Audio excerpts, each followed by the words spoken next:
Welcome back to Ribbon Candy Hooking. I'm Deanna. Today I am working on prepping for a multi-strand braided class, braided rug class. So this is not the traditional 3-strand braiding where you lace at the end. This is completely different. This is sometimes referred to as the braided in rug. This is a form that seems to date back to the 1920s, sort of the Depression era, thrifting and making do and all that stuff. This is a form because of the nature of the braiding and because the number of strands that you use can go above 10, right? They could go 12, 14, 16. There's pros and cons of going that high with the number of strands, and we'll talk about that when we get a little further into the rug. But since I'm planning for the class tomorrow, I thought I would take a break, remind myself how to braid the rug, because I haven't braided this form for a while before I get there to teach, and record it as we go along so you can watch too. Now, the thing about these rugs is it's very hard to say how much material you will need. I'm cutting up t-shirts. For me, each t-shirt, and I try to get the largest ones possible, because what's the point in getting a child's like small, right? When you could, for maybe the same price, if you're at a place like Goodwill or an outlet or something where all the rugs cost, all of the shirts cost X amount of money, you don't want like an itty bitty child shirt versus like a giant extra large, right? So I always go to the largest section first to try to find the largest shirts. I have a different video that we put out yesterday where we're in the studio and my friend Jay, who I share the studio space with, is cutting up the t-shirts. His greatest tip is to not use t-shirts that have a side seam. For example, this t-shirt I'm wearing has a side seam. That's less good because you're working through that seam every time. Otherwise, you cut the shirt up and then you go zigzag like you're walking through a labyrinth outside a pretty old castle. If you have questions about how to cut up your material, watch that video that came out yesterday, right? That's here on the Ribbon Candy Hooking channel, cutting up t-shirts for braided rug, right? So watch that. Let's us start working on actually braiding the rug. So I'm going to bring you down here to my supplies. I'm going to work, I'm going to put, I took some random doodles right here. I don't really have a color plan. I'm just using bits that didn't make it into the bags. You know, I always like to work with a binder clip and something rigid. It could just be a box, like a box from the post office, or a piece of cardboard or whatever. Foam block, whatever. You don't go out and buy something, right? You have something rigid. Even just the back of a pad or something is going to work just fine. I'm going to talk first about round one, right? This is round one. So round one is the center of the rug that you will then zip around an indefinite amount of times, depending on what size you want to grow the rug. So when we start with round one, we start with our 2 strands first. Now I'm going to just choose 2 random strands. As it says in that video I mentioned earlier, we cut the strands to between 1 and 2 inches. So on average, 1.5 inches. I do not take out a rotary cutter and fool around with measuring, right? This ain't that kind of project. This is a rag rug. So it's about 1 inch to 2 inches, on average 1.5 inches. They can all be different, does not matter. I'm going to cut 2 pieces that are about a yard. Now, how do I come to the number 1 yard? I'm going to do them in 2 different colors too. So, well, this one's going to be a little bit longer because this is a loop. How do I arrive at that number? Well, the way that I arrive at that number is, and this is going to be up to you too, when you are braiding, if the yard looks something like this, right? You're going to have one of 2 problems. Either you make it short and it's easier to see, easier to use, easier to braid within control. That's a possibility, but then you'll run out sooner and you'll have to attach more. And then your life is a series of attachments. Sound familiar? So if you go too short, you're doing a lot of attaching. And I'm going to show you how to make the bow tie attachment. If you go too long, it's going to be like this, right? Like, it has a lot of potential to tangle. You have to decide what roughly is the right length for you to work with. I've got 2 different lengths here, and I do recommend starting with 2 different lengths, and I'll show you why when we get started. They're different, right? Because one of them was already cut, but I'm going to stick with it. I'm going to put my 2 colors together like this, bend them pretty much in the middle, right? I'm going to clip them on the top of my board. Let me show you this down here. And I'm going to make what I think of as 2 mountain peaks side by side. And it's going to look like this, right? I know you're upside down. You know what? I think I'm going to put you over my shoulder. There must be a song called Over My Shoulder or something, but I can't think of it. So this would be the perfect time that I would want to sing something stupid like that. Now, we're going to disregard these for now. This is where we're at. We have our two pieces, and I make them like mountain peaks that look like this, right? Not like this, one inside of each other, but like this. Two little mountain peaks. And this is going to be the top of my ruglet up here. These two peaks. Do you see what I got going on there? And this is where I want to clip. So let's clip these two peaks, right? The art of clipping is now. I just want to hold them onto something rigid. I don't want to make them unusable. I don't want to clip them way down because none of this will get braided on top. That'll be like loosey-goosey. I want to keep it on top. I want to keep it ordered. I want to clip this bit right here so it don't move. If you have a foam pad, put it into, you put a pin into it or something like a T-pin. Now what I've got are my 4 strands. We start this form with a 4-stranded rug, right? It can grow like crazy times, but we're going to start with 4 strands. 1, 2, 3, 4. The reason I'm using 2 different colors is to make the point it has to alternate. The colors have to alternate. If these 2 are in the middle together, it's not going to work because they're next to each other and they're not going to catch on anything. It has to alternate. 1, 2, 3, 4. What you do to get this form started is literally, you know what? I already made a mistake. This is good. This is good. So look what I got going here. Blue, green, blue, green. It actually has to go the other way, like this. I'm very glad I did that, right? Because I wouldn't have thought to tell you that. I've made this rug enough that, you know how sometimes things that are quite important take for granted. It wasn't until I looked at it that I realized it would be a problem. You know why? Because look at the order of my loops now at the top. Green, blue, green, blue.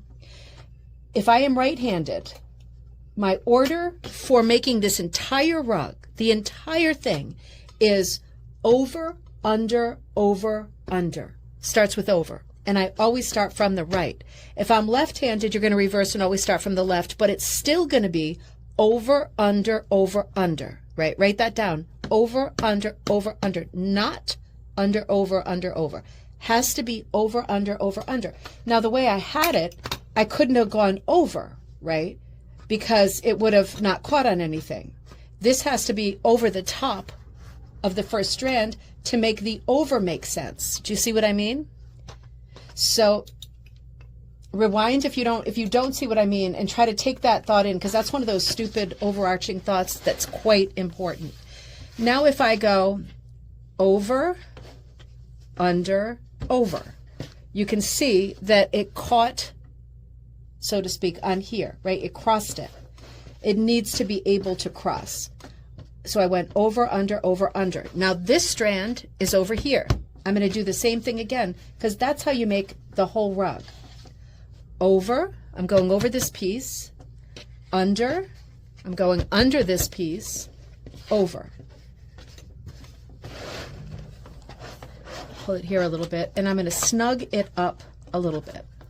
I just do some fooling like this when I get started, and that's how I snug it up. Here, my 4 strands still in order. I'm going to take the far right, business as usual, right? This is what I've got so far. Over, under, over. This is me snugging it up, right? And you see my green is a little bit thinner, so it has a little bit of a thinner line, but you can see there is a pattern evolving already. Here I go again. Over, under, over. Keep your tails clear, right? Clear.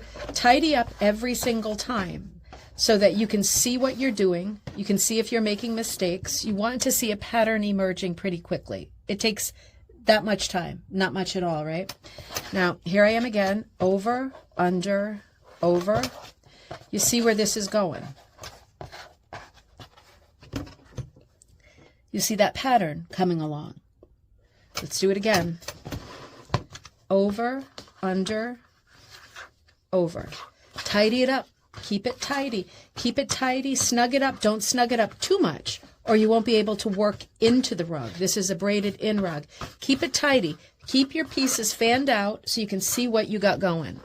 Looks good. Over, under, over. Tidy, snug it up. Now, how am I going to decide how long I want my central chain, right? This is the center of the rug. How do I decide how long I want this chain? Well, that's a good question, right? Because if you think about it, this rug, I'm going to grab my cocktail napkins. Ever heard that saying that all of the great things in the world are written or figured out on cocktail napkins? If I have, for example, I have right now 1, 2, 3, 4. I've done this 5 times. So I have a chain of 5 right now.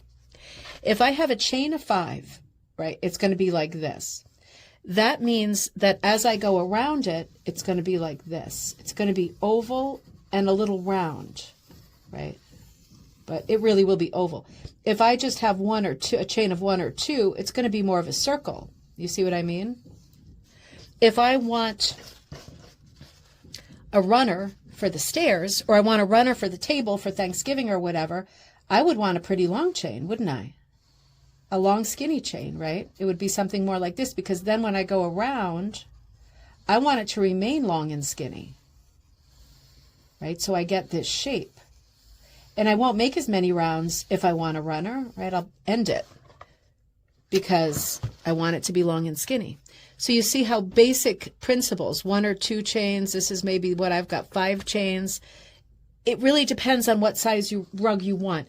Until you get going and experimenting with the way that you work, you won't get a feel for shape, right? It's going to take a little practice to get a over, under, over, right? It'll take a little while to get a feel for shape because you will braid more tightly, more loosely than I braid. Your pieces, you might cut them thicker, thinner, right? There's lots of variables. Let's talk more about quantities and numbers a little bit later. Let's do one more. Over, under, over. Always start with over. You should see, particularly if you're working with 2 colors, you should see pattern emerging, right? You see the sort of diagonal stripies I got going. It's going to do that whether you want it to or not. This is how this rug braids up. So I'm going to hold for a second and I'm going to move my thing around and show you. I'm going to stop here with 1, 2, 3, 4, 5, 6. I'm going to stop with chain 6. Now you don't have to. This would make a rather fat kind of oval mat, right? Like a round, not quite a circle, but not a really hearth, long oval. It's going to be a fat circle, a good little stubby circle. So here I am right here. I anticipate something happening in the near future before I do the next step, which is going to be tricky. And that is, I'm going to run out of this one, aren't I? Right? In the scheme of things here, my green ones, we knew the green was longer. That one's fine. These 2 are getting on the short side. This one is getting dangerously short. Have you ever made a bow tie join? I'm going to show you how to do it. It works great. You can, once you get used to this, you can change color anytime you want. But I'm not going to change color yet because we haven't gotten the right traction yet, right? I'm going to just tidy up the end of this one a little bit. I want to attach these 2 so that I have more of this little guy who's about to run out. What I do is I open it up like that. I just fold it over just a little bit and I do a little slit, very small, right in there. Right? I don't want it to be a huge, the Grand Canyon, right? Because it's going to leave a big gaping hole and it's going to look untidy in the braiding. I do a little hole and I want to feed the second color through, the second strand, right? And it looks like this. What I'm going to do next is the same thing to this end.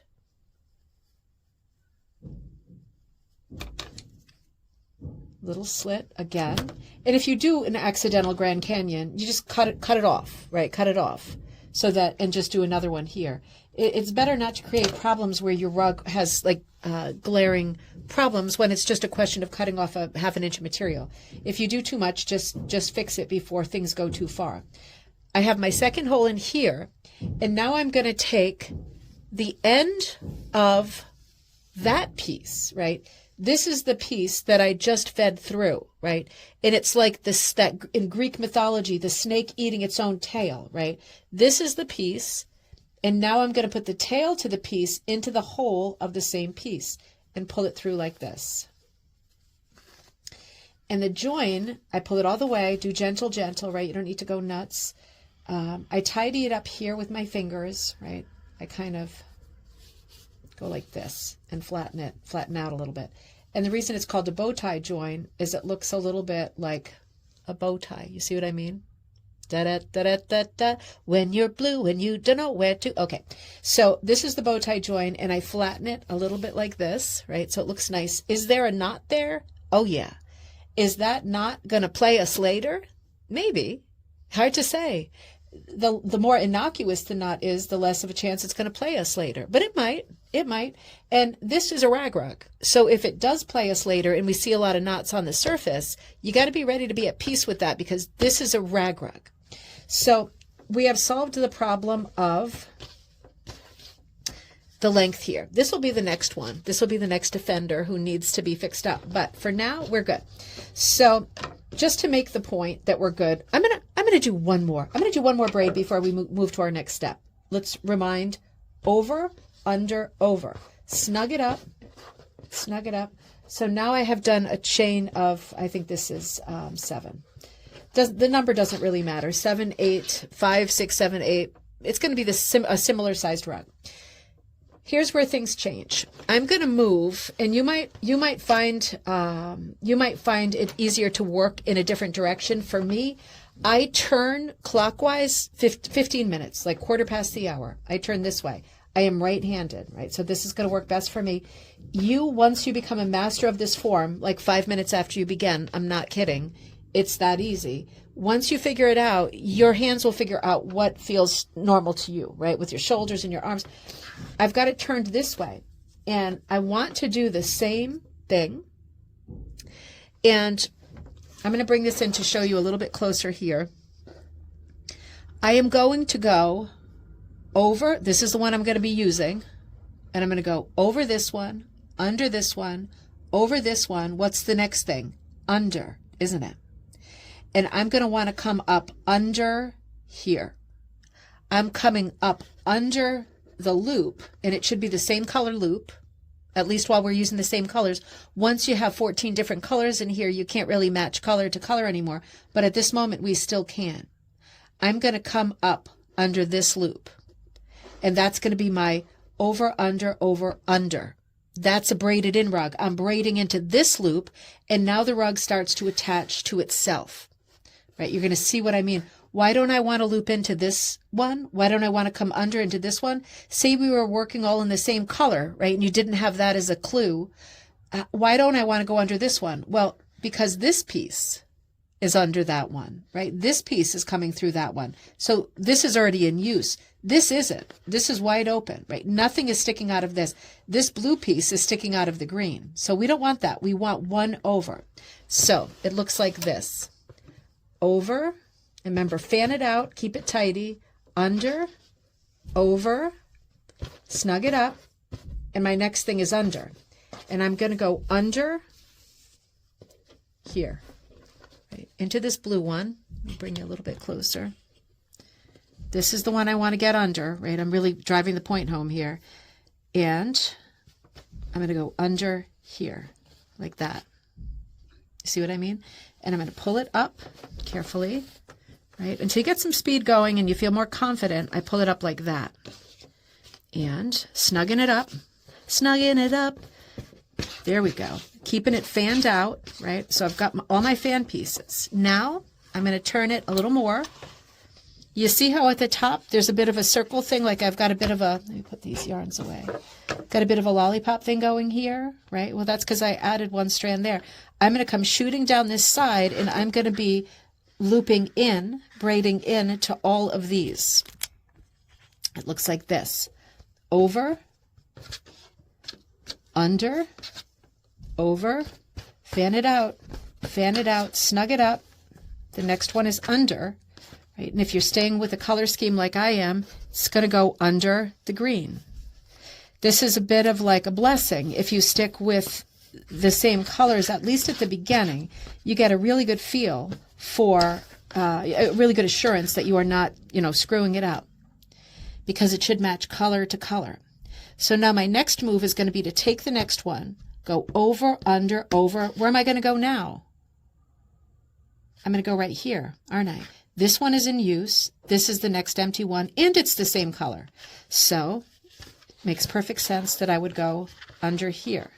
I do this with my fingers. Sometimes people like paper clips or safety pins. I just do it with my fingers. I feel it's the most immediate. It's the easiest way to do it for me, but you might have to decide for yourself. As you can see, now I'm coming shooting down. Make sure the camera's good over my shoulder like this. I'm coming shooting down the side here. I think I want to, at this point, attach, I'm going to have to rejig the camera up here. So let me show you what I did. Doing this video by myself. You can imagine the difficulty level here. So I've pinned it up here now. Right? I don't have to be so fussy and funny with the pins because we're all braided up right here. This is good. That's good. All set. Clip it up just so it doesn't move while I'm working with it. Some people don't care if it moves or not, but I kind of do. Keep them in order. They went out of order for a second there. And color-wise, I can tell if they're in order or out of order. This is my ruglet so far. I need to braid down the side of this. Over, under, over, under into the green. That's the next space. Snug it up, tidy it up. Right, fan your pieces out. I'm going to do the next one. It's the blue one. Over, under, over. This is my really long one because this is the one we just attached, and it goes into this space.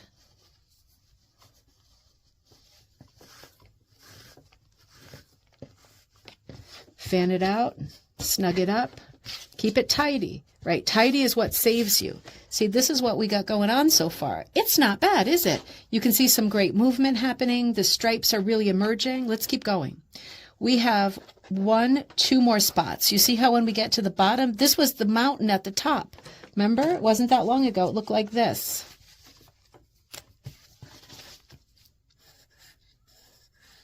And we clipped it right here. Those 2 little peaks, that's these guys, right? So if I had pinned it real sloppy, these would be loosey-goosey, right? They would look too big. If you're looking at it and going, oh boy, these are loosey-goosey, then you might want to, at this point, just take it out and try again. You can always use more practice, right? So over, under, over, and I'm going to come into this green one. You get a real feel for it. What if I skip a spot? It really honestly doesn't matter. But when you're just starting the rug, and you realize you skipped a spot at this early stage, I would just go back and fix it, because why not, right? Why start with something that you know is already screwed up? It is going to change the look of it, a hair. But at this point, the more times you do it in practice, the better it looks anyway. So might as well go backward, right? Try to keep it up to this point pretty good, pretty correct. Now I'm getting real short on these 2 guys, aren't I? Over, under, over, and into the body. So here's the last actual loop on this side, and then I get down to the 2 mountain peaks. And I'm going to pause there to get us ready too, but you know what I'm going to do? I am going to address the problem of being short on 3 of these. Well, I'm going to add these 2 as well. I'm going to add these 2 colors. So, you know what? Very good forward planning, Mama. I don't have green. I already ran out of green. So let's grab some of this. Let's grab some of this gray, and I'm going to attach. I'm going to attach the gray. Let's remind ourselves how we do the bow tie join.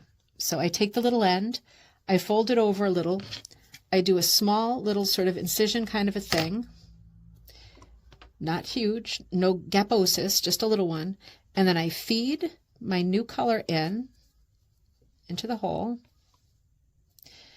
and then I make a hole in this little tail. Same way, this one's a little bit wider, this is a rag, fold it over, little mark in the middle, not too big, and then I feed the tail of the same strip through the hole, And oops, I just put that out of order. Well, that might be good practice for us in a minute.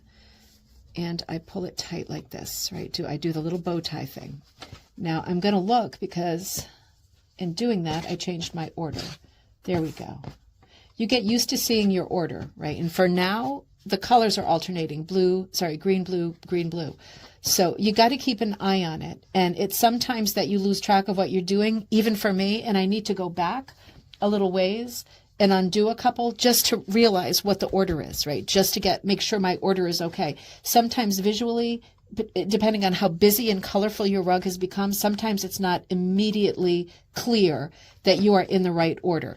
What you will notice is that while you're doing this, half of them are under, right? Coming from under, and half of them are coming from over, and they must alternate. So this one you can see is coming from under the rug. This one is over, this one is under, and this one is over. So we are good. If they were screwed up like this and I looked and went, okay, that one's under, over, over, under, that's not going to work. No matter what you do, that's not going to work. So let's add this bow tie, and then we're going to get ready to do that corner. I'm just kind of tidying up the edge. You don't have to do that. Just finding a good place to make my little mark. And I have plenty of blue, so let's do some more blue. And let's do one of the more narrow ones. Let's do this one. Slightly different color. And let's see. Where's the end of this? Oh, hornet's nest. Of course, I picked the wrong edge. There it is. There we go. Viper's nest. All right. So I'm going to do about a yard. I'm never exact, right? So I already made my little hole here. And I'm going to make a little hole here. Fold it over. Small hole. Zzz, right? And then I'm putting it through here, feeding it through the tail that's short. And into my new hole, I did it in a different order that time, I feed the tail of the snake, right? Tail eats his own snake. Snake eats its own tail. Maybe that makes a bit more sense, right? And then I tidy it down right, with my finger, just gentle. Want to recheck that I have something good happening with the order here, right? And let me tidy up, and we're going to move to the 2 bottom loops. Now we are coming to the 2 bottom loops, right? So this is a little bit different because when you look at this, these are the 2 last loops. These are the mountain peaks. This is the last loop on this side. Once we hit this loop, we are onto round 2, right? We went up one side, we're coming down one side, we're completing round 1. It's going to end on this green loop. As soon as we hit that blue loop, we are entering round 2. So let's do one more, over, under, over. Now this is a very long piece, and that's when it can be tricky, right? Because I just added some. And over, under, right under here. And this is the last loop in round 1. I have completed round 1. We have essentially, I'm tidying up and fanning out. We have essentially 2 parallel train tracks, and we have come to the bottom, toot, toot, and there we are. The only difference is that we have merged our 2 train tracks. If you don't like that sort of analogy, then it's a very tight U shape. I want to start doing increases right here. Increase means that you are adding a little bit of ease, right? When you have a rug that's becoming round, I'm going to hold the napkin up for you, this part is going to be stressed if there's not extra fabric, right? Just like with sewing, right? When you get to the round edges of things, you need to add what's called ease, right? So that it sits down rather than puckering. If you don't put ease into a rug, what do you think will happen at the round top and bottom of it? It'll turn into a bowl, right? It'll start forming like this because there's no ease, right? So it'll make a three-dimensional bowl. If you want a bowl, great. If you accidentally made a bowl, we'll tell everybody you were making a bowl. But if you mean to do a rug next time, you're going to need ease at the top and bottom. The thing with this rug is that what we've been doing so far, over, under, that is the recipe for the whole rug, with the exception of ease. That is the one stitch, the one thing that you do, but there is math, right? There are mathematics behind creating ease for the edges so that the rug lays flat. It's not science, right? You can do it by eye. If you trust yourself and you're very used to doing weaving in these kinds of rugs, then you can do it by eye. You don't have to do it with math, right? But we're going to do it with a mathematical formula in this video. So we start off on the best foot.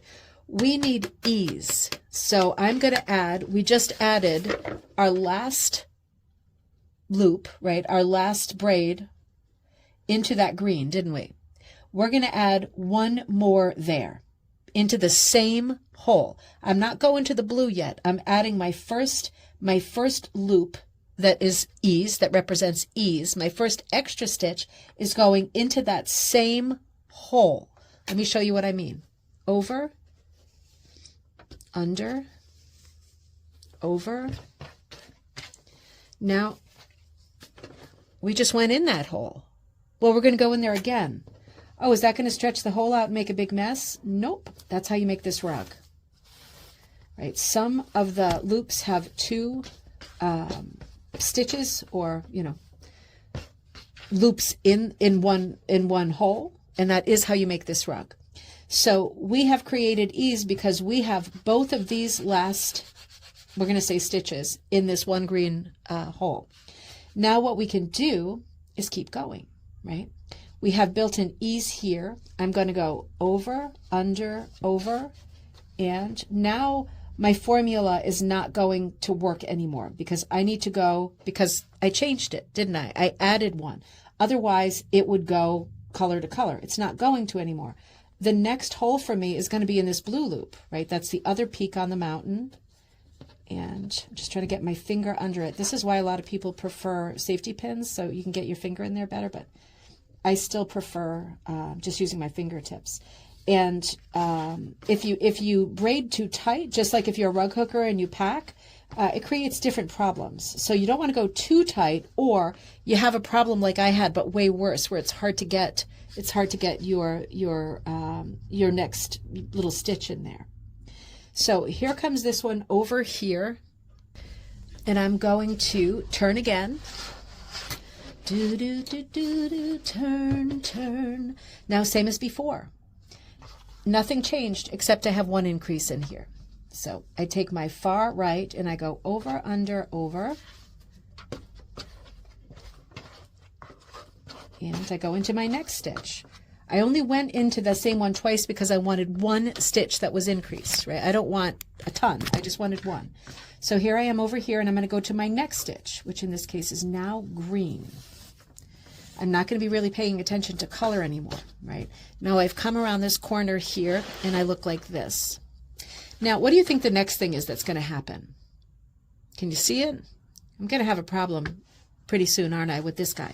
So let's go ahead and give this a bow tie. Fold him over, do the little crease, the little, and let's get a little bit of, let's stick with gray so we don't go too crazy with colors. And through the hole, and I'm going to want to cut a little incision in this guy, fold him over, boop, and then I take the tail and feed the tail. And then I'm going to snug up the bow tie. And these are very easy joins to do. And you know, you get to the point where your hands just do them, right? You don't even have to think about it. Let's check in. Are half of my strands over and half of them under? This one's coming from under. This one is going over. This one's coming from under. This one's going over. We're good. Because now we can't really rely on color. So we just have to know that we're good. Now all I'm going to do is over, under, over, braid into the next loop, all the way down the side. But I am going to want to stop. I keep punching the camera, I'm sorry.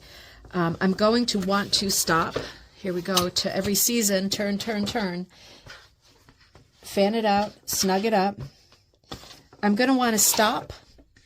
I'm going to come down the side the same way, and I'm going to want to stop. Let's look, right? This is the bottom of my piece. Here's my 2 bottom stitches, right? Can you see my 2 bottom stitches here, right? The peak, this is the second set of peaks, right?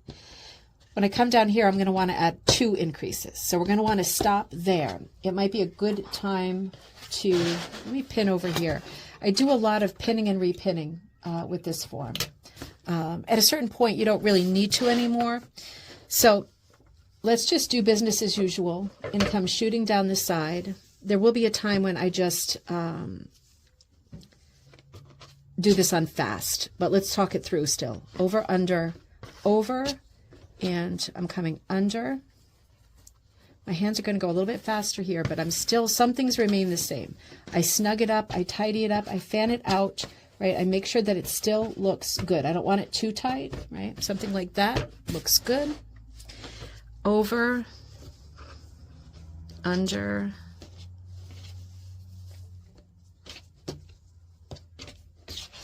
over. Now I got some long bits, right? Because I was attaching, so that's a little tricky. I'm kind of doing one of those Olympic things that look like you're playing with the CVS receipt, just twirling it around. Lots of long tails, but you know. But then I won't have to knot bow ties again soon. There we go.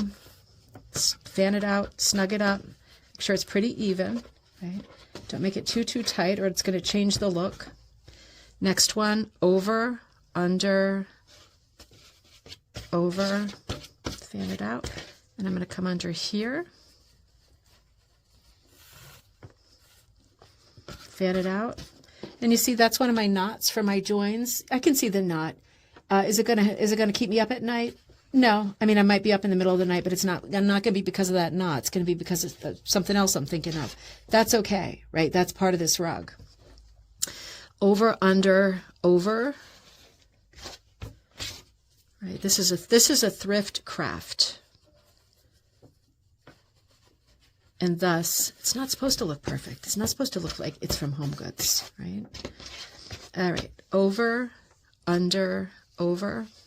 Now, as this rug gets more evolved, right, as you go on and on for yourself, think about what kind of person you are. These are my 2 bottom loops, right? These are the 2 bottom ones. I'm going to want to put an increase in both because I want 2 increases here.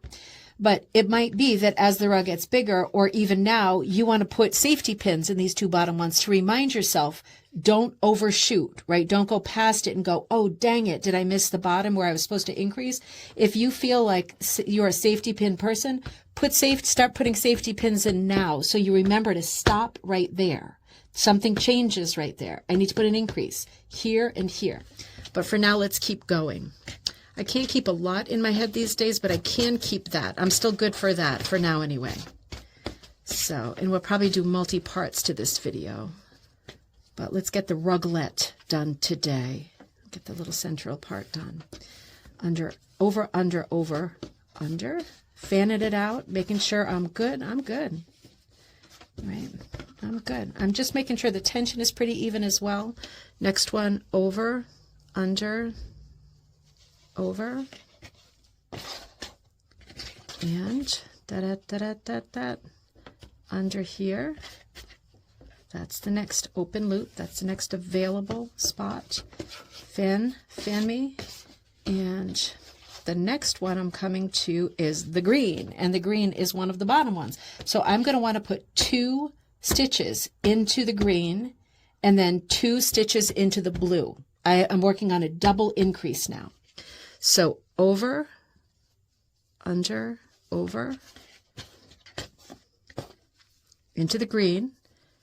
That's the first of my bottom stitches. And then I'm going to do over, under, over, and I'm going to go into the green again.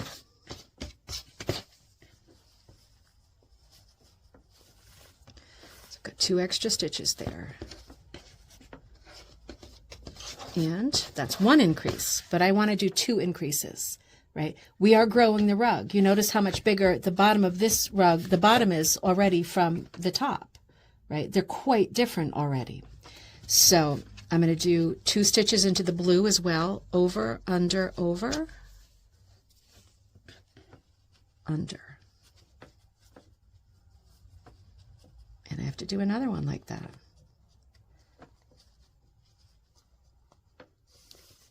So when I started round 1, when I did my little chain, I'm going to do the 2nd stitch into this, but my mouth is running while I'm doing it. Let me just do this and then I'll run my mouth some more. Into the same hole, right? This one into the same hole. So we came around the corner there, coming around the mountain, and 2 increases, right? 2 increases there. Now what am I going to do next? I'm going to run up the side, same as before, and I'm going to put 2 increases in the bottom. 2 and 2. When I started the project, right, I went up, I made a chain, right, I made a chain, and then I came around the corner. And I didn't do any increases here because it was like a horseshoe, right? It was just like a horseshoe. Now, when we got here, we connected and did 1 increase. And now we're coming up here. We did 2 increases. That's what we just did. And now we're coming down here and doing 2, right? So with this original ruglet that was a chain and a connect, we just connected the first time. There was not an increase. When we came up again, we did 1 increase. And now we're starting to do rounds where our increases are going to match 2 and 2, X amount and X amount. Let's do it. Let's play it by ear, right? I don't want to overwhelm you now. But if there's 2 at the bottom, there needs to be 2 at the top. The reason that we didn't do 1 and 1 was because for that very first round, the first time those 2 parallel train tracks joined, we connected. It wasn't about increasing. It was the very center of the ruglet. It was the nucleus. We were only connecting. As soon as we connected, we started thinking about increases. Now that we are well into the rug, we are well on our way, we really do have to think about increases. Sometimes I pin him up there like that, right? And I'm just going to come down and do, now that I've done my 2 increases here, I need to do 2 here. I'm just going to go at speed for a minute. Under, over, singles, right? Until we get to the other end and we want to increase again. We don't need increases on the sides, because if we had increases on the sides, it would make it completely round, wouldn't it? Right? The whole thing is to give it an equal number on the side so it keeps its shape. It's only at the top and the bottom that we need ease because it's growing and it's getting rounder, right? We have more, each strand has more space to cover. And if it has to make a long jump because there's no ease, then the rug will be too loose, Lautrec. Got that one? All right, I'm going to shut up and go down the side of the rug.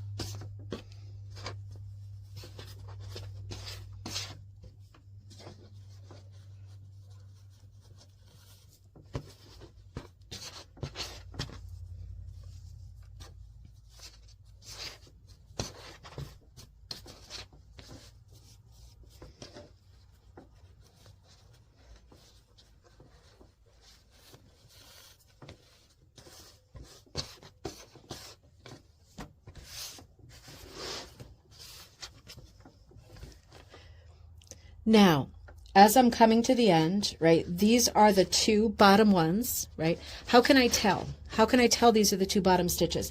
I'm eyeballing it. What if I eyeball it wrong? Is it going to screw up my rug? No. If you eyeball it wrong every time, it might screw up your rug. Handmade rug, thrift rug, rag rug, right? I'm eyeballing these 2. That looks like the bottom to me. Will these always be the bottom? Can I put some kind of mark on these so they're always the bottom? No. because as the rug grows, it won't be these 2 points anymore. It'll be something down here. And as it grows, it won't necessarily be straight down. You'll see what I mean. So let's come down here like this. Now, at this point, hopefully this is becoming a little bit more meditative and relaxing, and you're thinking, I totally understand what I'm doing. I'm just going under, over, under, over. And I understand that I'm going to need to look at you for how many increases I make in each round, and probably I need to write that down or look at a sheet of paper so I can remember that until I'm an absolute expert at making these rugs, and then I don't really need to think about the numbers anymore. I'll just remember. You're probably thinking that right now.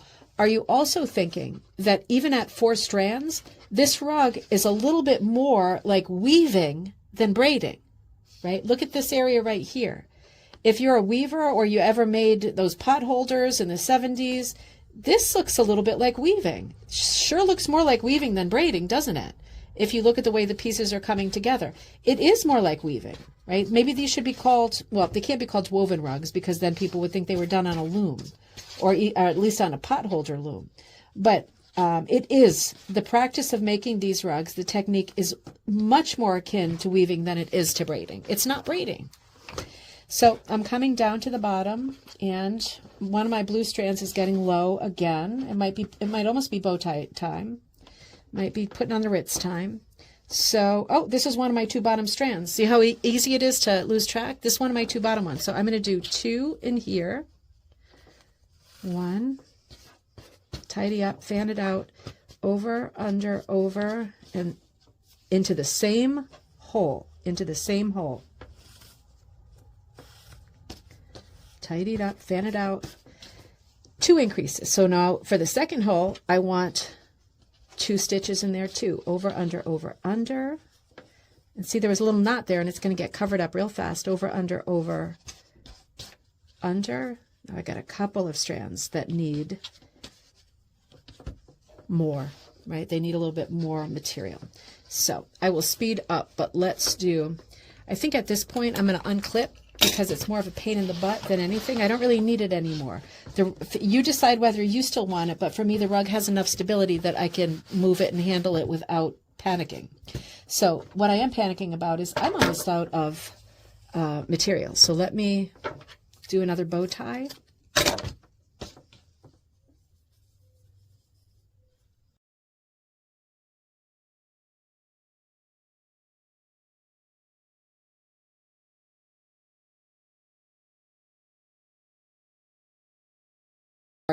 This is good. It's going to work. I just did my 2 increases. 2 increases, 2 increases. We're balanced.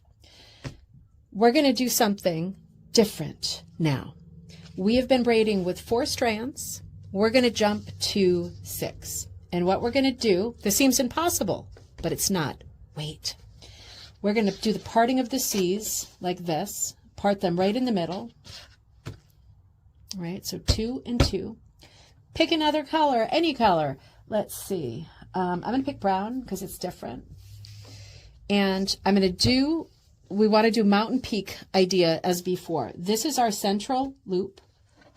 I'm going to attach to the central loop like this. And I'm going to do it about half and half, right? This could be a little bit longer. Yeah, let's go for it for now. I am going to fold it over like this. New mountain peak. 1, 2, 3, 4, 5, 6. Easy as that. But look closely. This first one is coming from under. This one is over. This one's over. This one's under. This one's under. This one's over. I put them in wrong. That time I did it on purpose. You see what I mean? Under, over, under, over, under. Perfect. And guess what? We are now working on a 6-strand rug. Seems impossible, doesn't it? But guess what you do? Over, under, over, under, over, under. Make sure you don't go into the same hole you've already been in. It's the next hole. Same as before. Snug it up. Fan it out. Make sure you're good. Here we go again. Far right, over, under, over. What's next?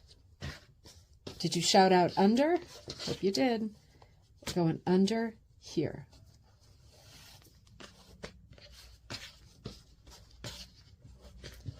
Looking good.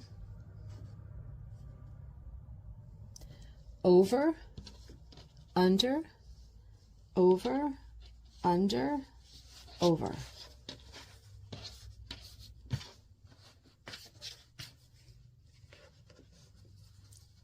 And under. Oh, look at that.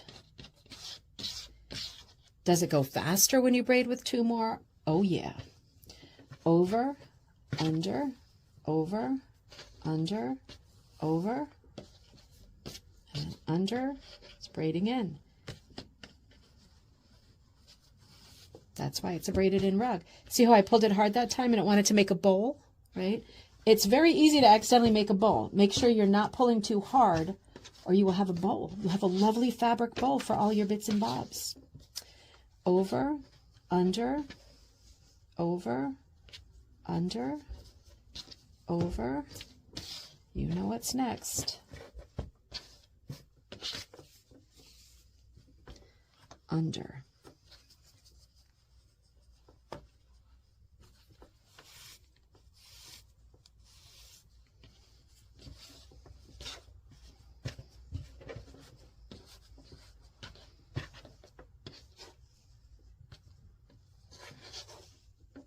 Over, under, over, under, over,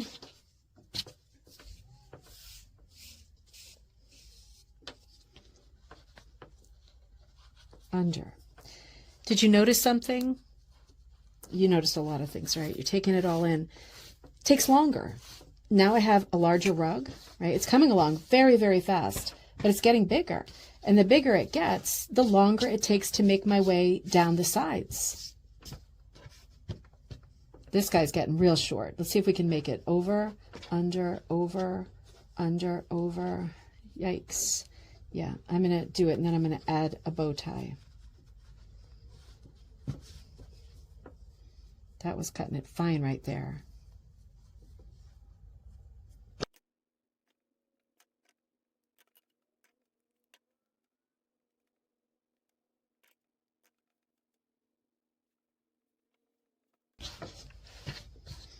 There we go. Over, under, over, under, over.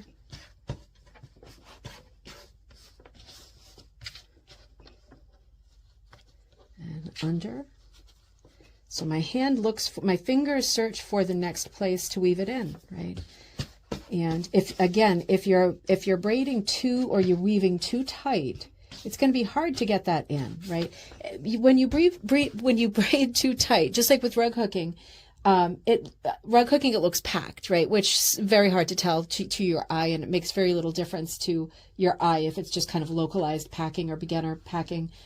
With this rug, when it's really packed, it's very hard to work it with your fingertips. You'll feel your fingers are really having a struggle getting into the holes, right? To do what they're supposed to do. I'm going to do a little more over under. I think I'm getting to the point in the afternoon where I have to go pick up my son and bring him to his singing lessons. So I might stop before we get to the bottom of this and consider this to be part one, just so I don't get late. I don't want him to miss his singing lesson. He absolutely loves, I don't know if he would want me saying that he's taking singing lessons, but he absolutely loves it.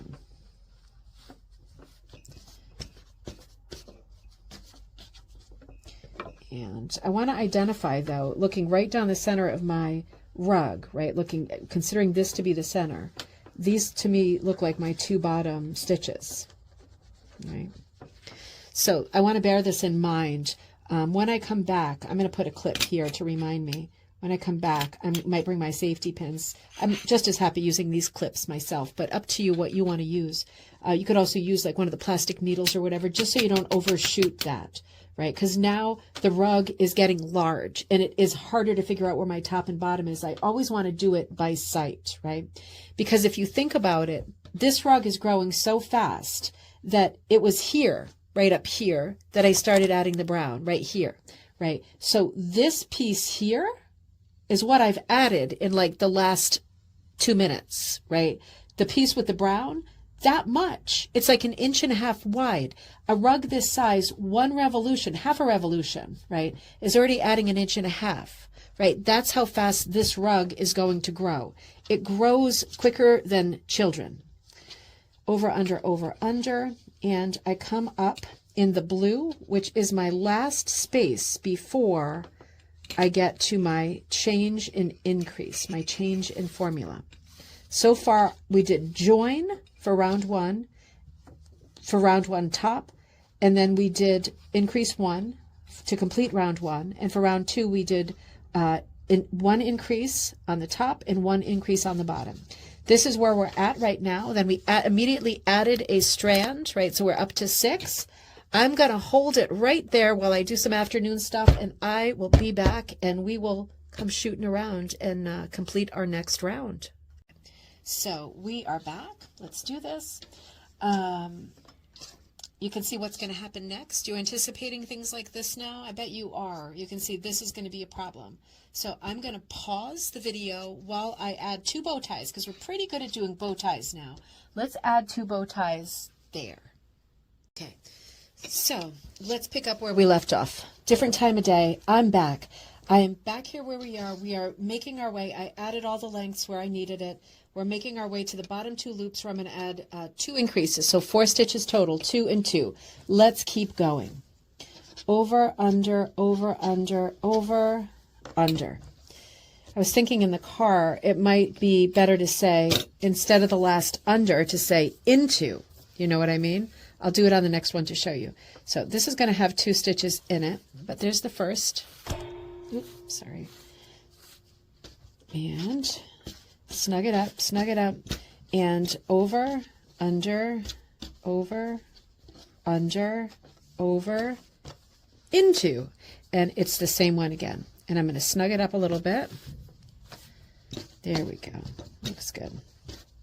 Looks like a proper weaving happening here. And I'm going to have to put 2 doubles into the next one as well. Let's see how that looks. Over, oh, this one's getting short. Under, over, under, and that's an into, under. Now, I just want to point out, while I do this, let me attach another gray. I just want to point out that there are a lot of different formulas for doing this rug. This is what I have figured out most recently that I think looks the best. But what looks the best, now here's a curveball, in terms of increases, right? All we're talking about is variation of increases.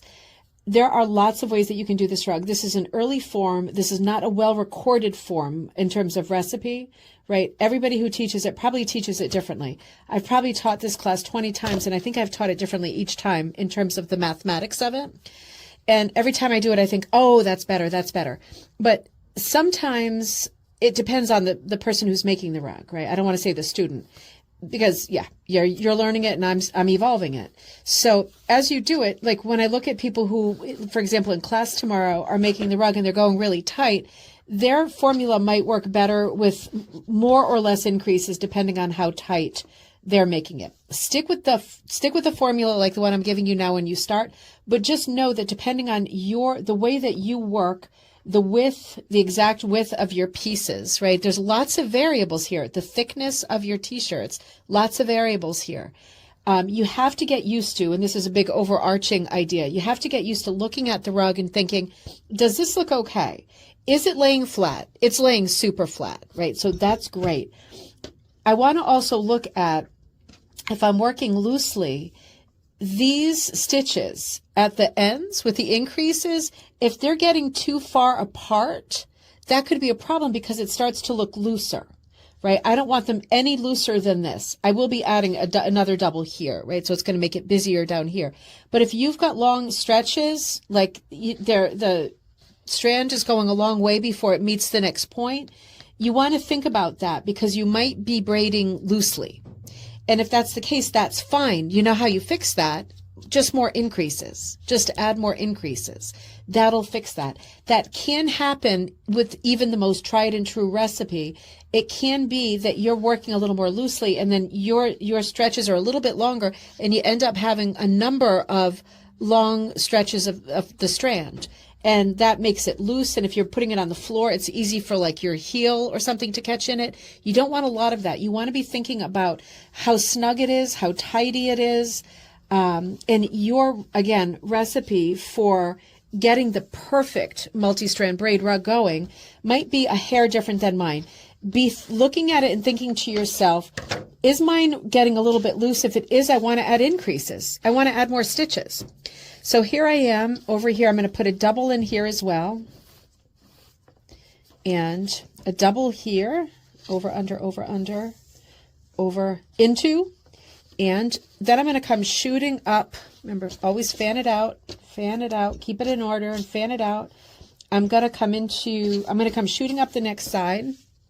This is the second stitch, the second double, right? So I had 2 increases here, 2 increases here.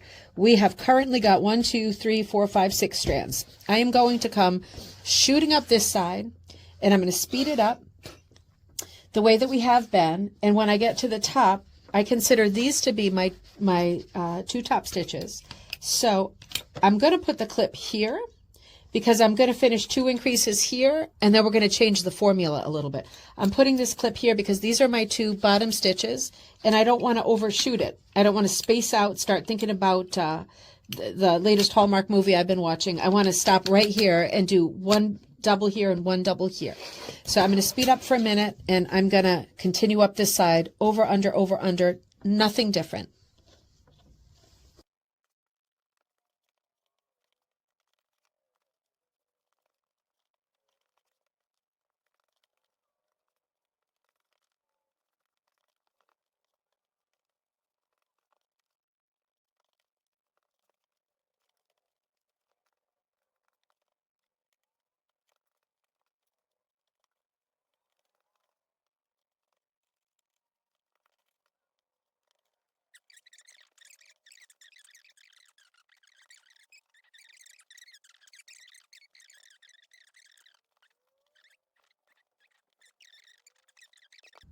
Now, this is my last loop down this side before I put my 2 increases in.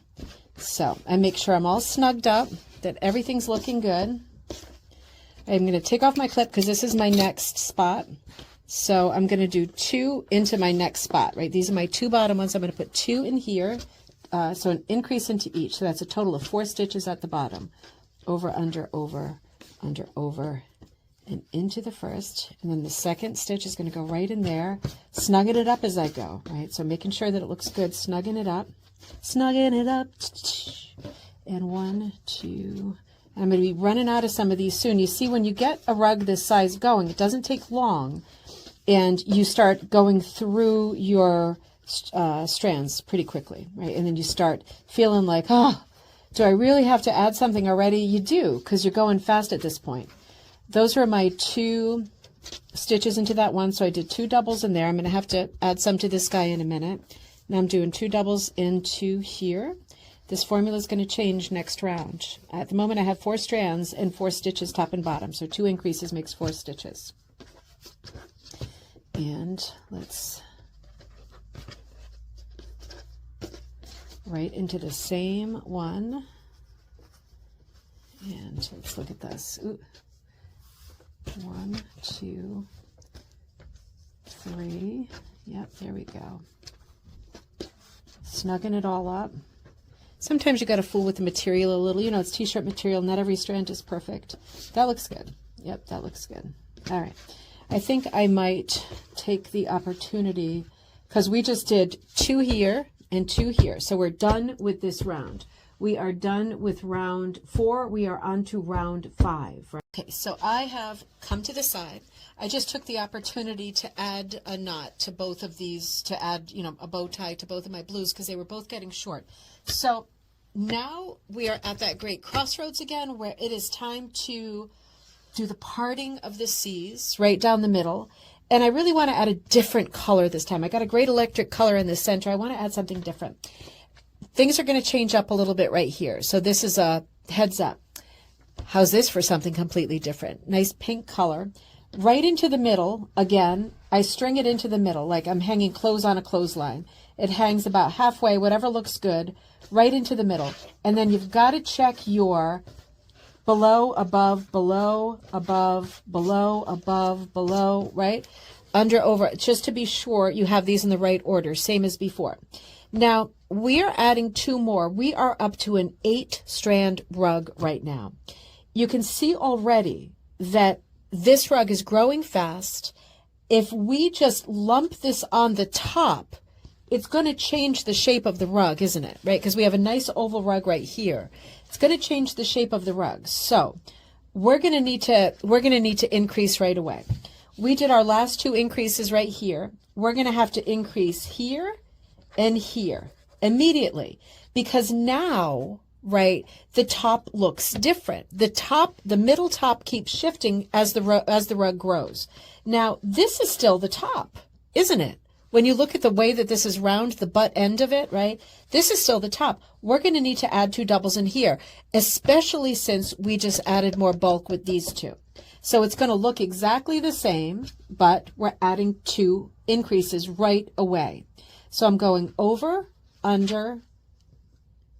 This part is always the same. Over, under, tidying as I go. It's more important to get used to tidying. The more strands you have, the more sort of vigilant you have to be about making, I was pulling that one out, the one we just hung on the clothesline. The more vigilant you have to be about under, over, right? And your eye does certainly get used to seeing it and gets used to, computing. Oh, okay, I get, that's what I'm supposed to do. So it goes up into the next loop, and we're going to put a second one in that loop because we have a lot of fullness up here now. Over, under, over, under, over, under. Wait a minute, did I screw this up? Nope. Yeah, I screwed it up. Wait a minute. Yep, I screwed it up. Hang on. I got to pay attention to my under-overs, right? We always have to pay attention to our under-overs. So I was over here, so I'm going over, under, over, under. Nope, that's not right. So this can happen. Let's check it out. I just strung the clothesline. Did I do it in the wrong order? I might have done it in the wrong order. Remember about stringing the clothesline? Oh, no, we have a different problem. These 2 are both under. You see what I mean? That is a problem. So I made a mistake. Maybe you saw me make the mistake, but I don't know where I made the mistake. You know what I need to do to make this right? This one's an over. This is an under. This is an over.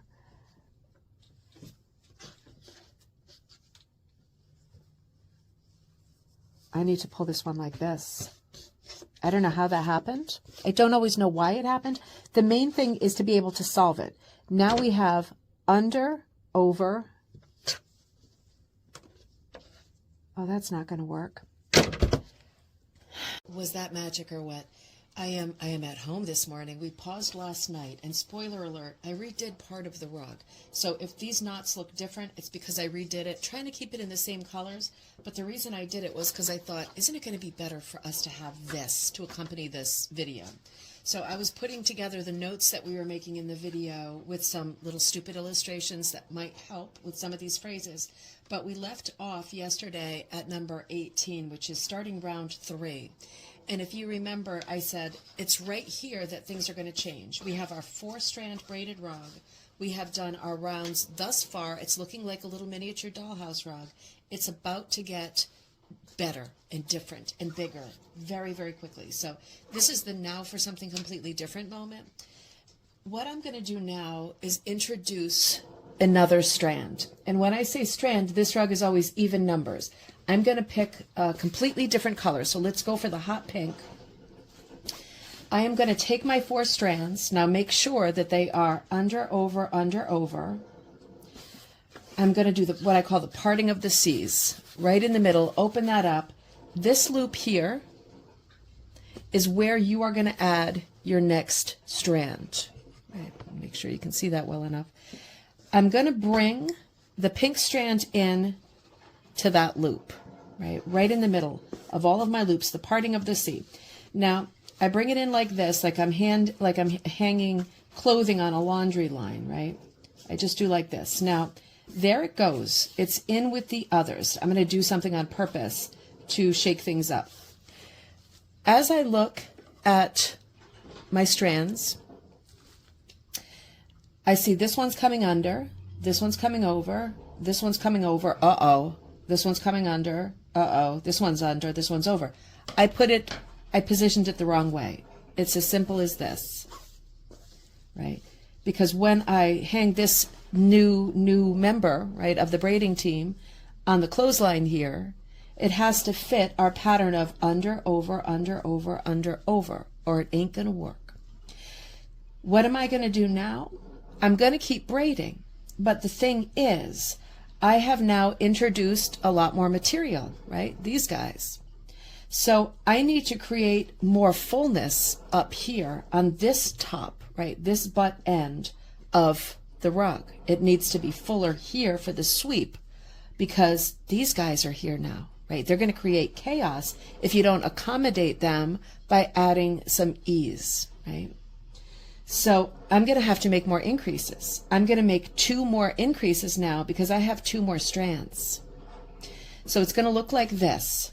It's going to look just like it did before. Over, under, over, under, over. Fan it out. Stay snug. Fan it out. Now, we've already just done 2 in that last loop. So we look to the next loop, and we're going to do 2 in here.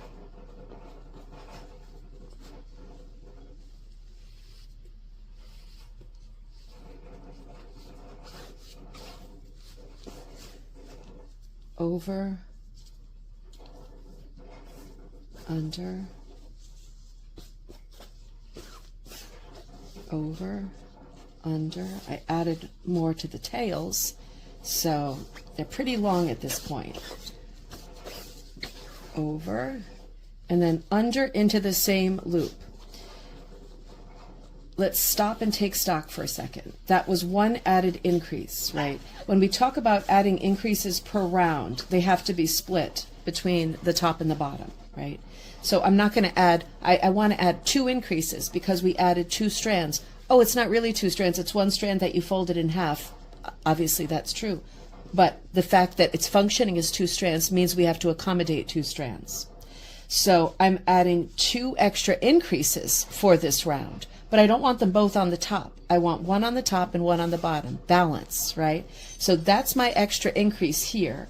When I get down here to the butt end, I need to add another increase, right? So I'm going to have to do a total of 3 increases here, right? And you know how you can tell? This is 2 ways. This is round 3. You prefer whichever one you prefer. This is round 3. So there's going to be 3 increases at each side. Or if you don't like that way of thinking about it, you could say 1, 2, 3, 4, 5, 6 strands. Half of 6 is 3. 3 increases on each side. It's going to work that way in the future too. So I've made 1 extra increase here. I'm going to be making 3 increases when I get down here to complete the round, right? And in the meantime, shooting down the side, we're going to do business as usual times. So I'm going to speed up. And I'm going to continue doing over, under, over, under, over, and under. Done my increases. They're at the top and the bottom, so I'm into the next available loop. Question, what if I screw it up? What if I screw up the increases? That's okay. If you screw up the increases, you might get a rug that is slightly uneven, unbalanced, wonky, lopsided, however you want to think of it. Or you might not. It might have still worked out, right? Because part of this rug is the mechanics of the strands and putting them in the right place. Part of this rug is how thick is each strand? How tight are you working? Are you working looser now that you're not so stressed and it's not the beginning of the rug? If you're working looser now, that changes too, right? I pull a little bit so it looks a little bit of an ear shape at the top when I start the round. Another variable, right? Remember this green one that I used at the beginning? It's super thin. Like remember it was much thinner than the others? That makes little hollows in it. But you know what? It doesn't bother me because, again, it's a rag rug, right? But it does when you use a different width. Some are super thick and that one was super thin. So it looks a little bit different. One of the things that you can do if you're looking at that going, dang it, that upsets me. I can't sit with that. You do kneading it, right? Like you're like massaging it, like you're shampooing your hair. You put your finger in there and you do kneadies like this. And you can move stuff around to the extent that you won't believe, right? You move stuff around. You could sit after the rug is complete and do needy fingers, right? Needy. Who's not needy, right? Needy fingers for hours, honestly, and it will change. You could pull stuff and move stuff. It will change the look of your rug and it will fix a lot of your problems. Just your rug problems. But it's very, very handy and comforting to know. It's just like if you're a rug hooker, right? And you're thinking, oh, if a lot of it's uneven, I wish it wasn't. If I block it at the end, it'll be better, right? So I'm just going to hang on because I know at the end there's something that I can do that will make it look a little bit more finished and polished and maybe more the way I want it. Right, same thing with this rug. There is something you can do at the end. You can pull all the strands like a master puppeteer and try to get things exactly how you want them. The best we can do is make good decisions about adding ease and colors and everything as we go along. So I'm going to speed up here and I'm going to meet you down here.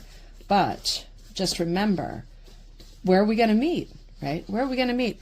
We're going to meet, oh, I lost my clip. I have to get up and get my clip. We need 3 increases down here. So we need to look with our eyes and think about right now, where is the bottom of the rug? It's these 3 clips, right?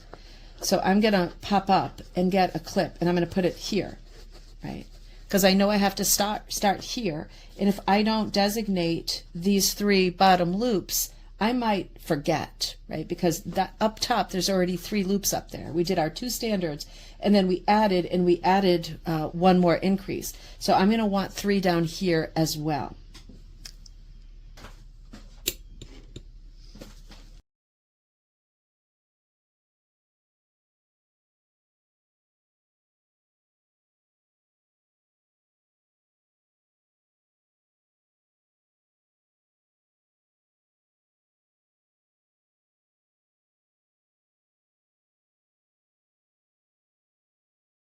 As you watch me work, even speed it up like this, you can see how important it is. The more the tails you add, the more important it is to be careful about your under-overs, right? They slip around and they can become confusing. The more strands you add, you do get the process is the same, right? Different increases, but the way that you do this rug does not change. Over, under.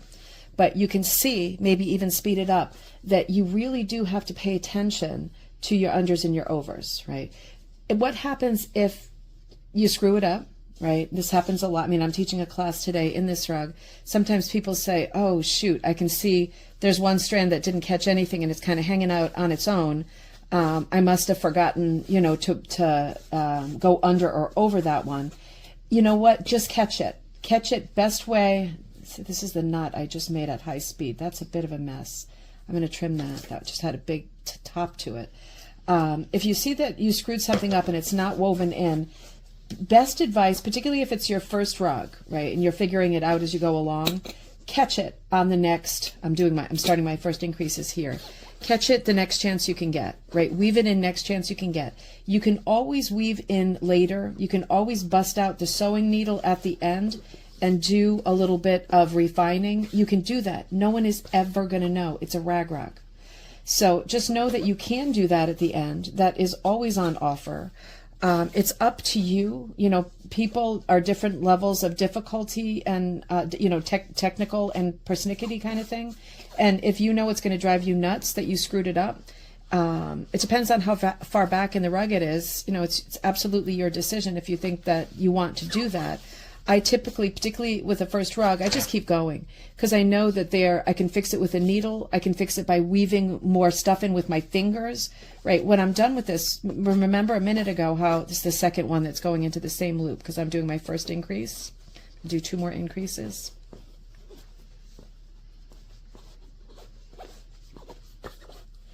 Sorry, just concentrating for a second. You saw when I was doing like massaging the rug, like shampoo hands. You can work more strands in that way too, and just weave them through and hide them. You just hide them in the body of the rug, right? And you just weave it through and hide it with your fingers.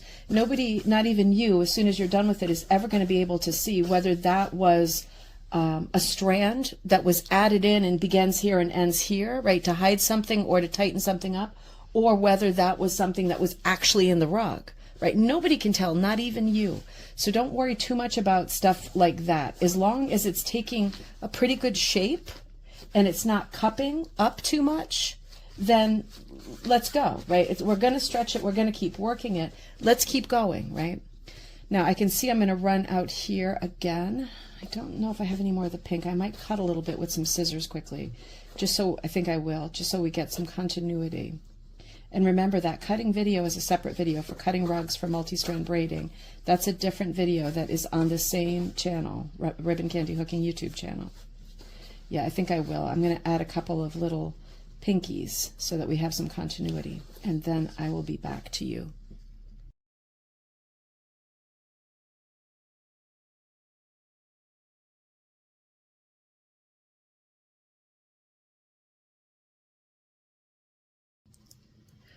There we go.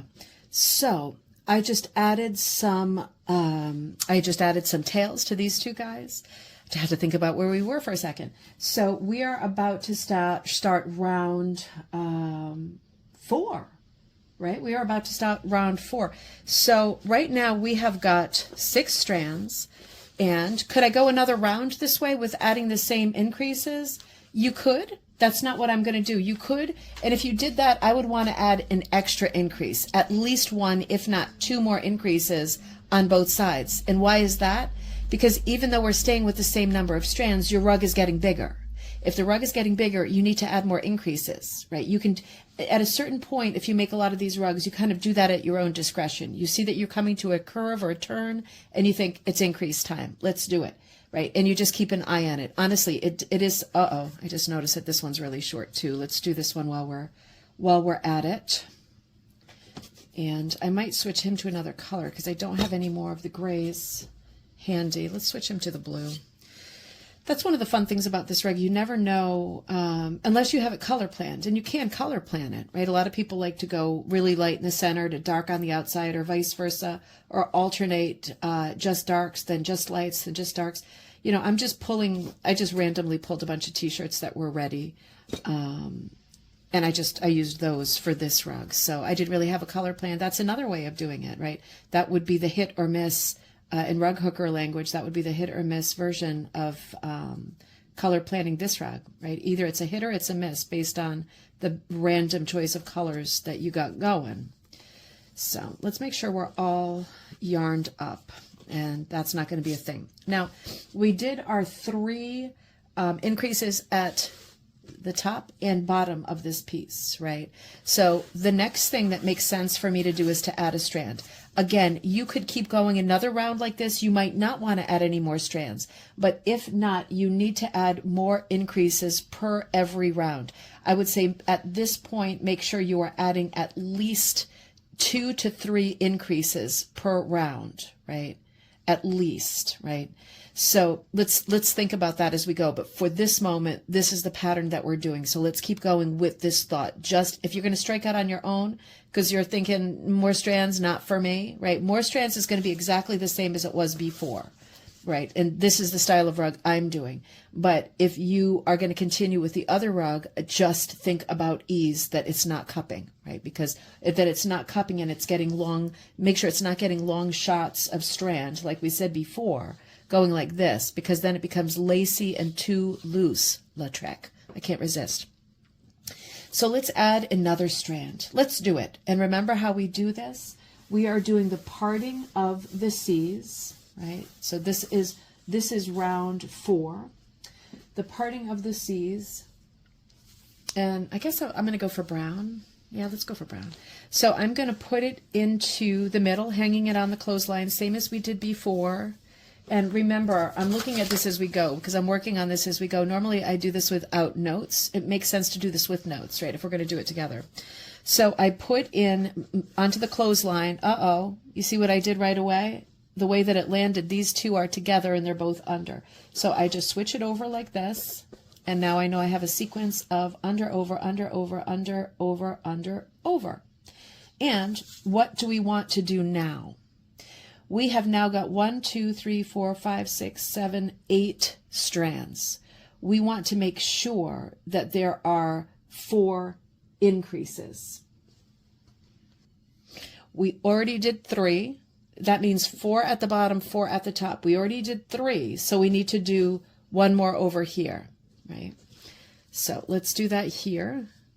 We have to accommodate the new bulk of yarn that we just, of our, it's t-shirt yarn, but we have to accommodate the new strands that we just put in, or the rug is going to start to cup.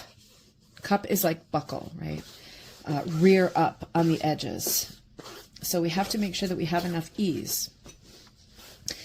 Again, I sound like a broken record, but it's important. Sometimes when you look at your own work, you are working at a different sort of tension or thickness, or maybe you've got really thick t-shirts, or you're using a different material, and you can see that you're having a specific problem, like it's cupping, or that was the first one for the last increase here. Either it's cupping or you're making long stretches or something, and it can be a result of your tension and your materials. If it is, it doesn't matter. Right? You just have to accommodate it. It's not that you screwed it up or that something is wrong or that the rug is not going to be good. You have to accommodate what you see.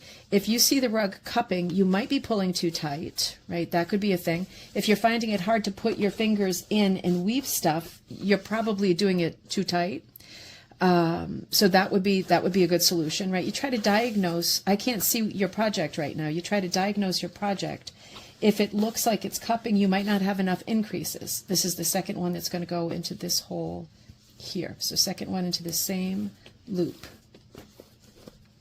And now that brings us pretty much to, I'm going to make sure my fan is good. That brings us back to the top. Under, over, under, over, under, over, under, over. Yep, and now my next thing is going to be to just come shooting down this side. Now, you see how I just attached the 2 pinks there? You know why there's 2 knots right next to each other? Do you remember when I did on the clothesline, right, like this? I had them even. I had the tails even when I put them on the clothesline, and you don't want to do that, right? With this time when I put them on the clothesline, I'm going to make it a little different, but I have them at 2 different lengths. Because if you have strands that are about to end at the same time, you get 2 knots side by side. Is it a big deal? No, I mean, this is a rag, right? An Amish toothbrush rug is all knots. So it is only a big deal if it's a big deal to you. But the reason you don't, and I mentioned this at the very beginning of the video, the reason you don't want to have your tails all even is because the knots hit at the same time. Lots of knots at the same time can really disrupt the look of the rug, because you can see the rug does have a pattern that emerges, right? It's a very diagonal kind of grid pattern. But if you're messing around with a lot of knots, that really interrupts the pattern. I'm going to concentrate while I do my under overs here. And I'm going to go shooting down the side of the rug, business as usual, under, over, and all of that. And I think I will this time pause the video so it's not a super, super, super long video, even sped up. And I will meet you down here, but we know that we need 4 increases now. So let's measure out 4. This and these 2 and these 2. Yep, let's do that. We're going to add doubles starting here. And I'm going to clip so I don't overshoot it. I will meet you back here. Now I just want to come back as I'm coming down the edge, right? I'm coming close to my loop where I'm going to start my next increase. I'm going to start the 4 increases for this bottom. I just want to point out, as we look at this rug together, right? I'm cruising along here. I'm being extra careful with each additional strand. I'm being extra careful about order. Under, over, under, over, under, over, under, over. And I'm being extra careful about fanning out, right? Because it can be confusing. We are weaving this area, right? This is what we're weaving as we go. Difficulty with this rug, right? Maybe one of the minuses of this rug. This looks confusing and intimidating, doesn't this? This is like some kind of an exotic jellyfish that's going to get you. But plus side of this rug, it goes so fast that it's absolutely crazy. For example, when I attach that pink, that starts here, right? And then we came around here.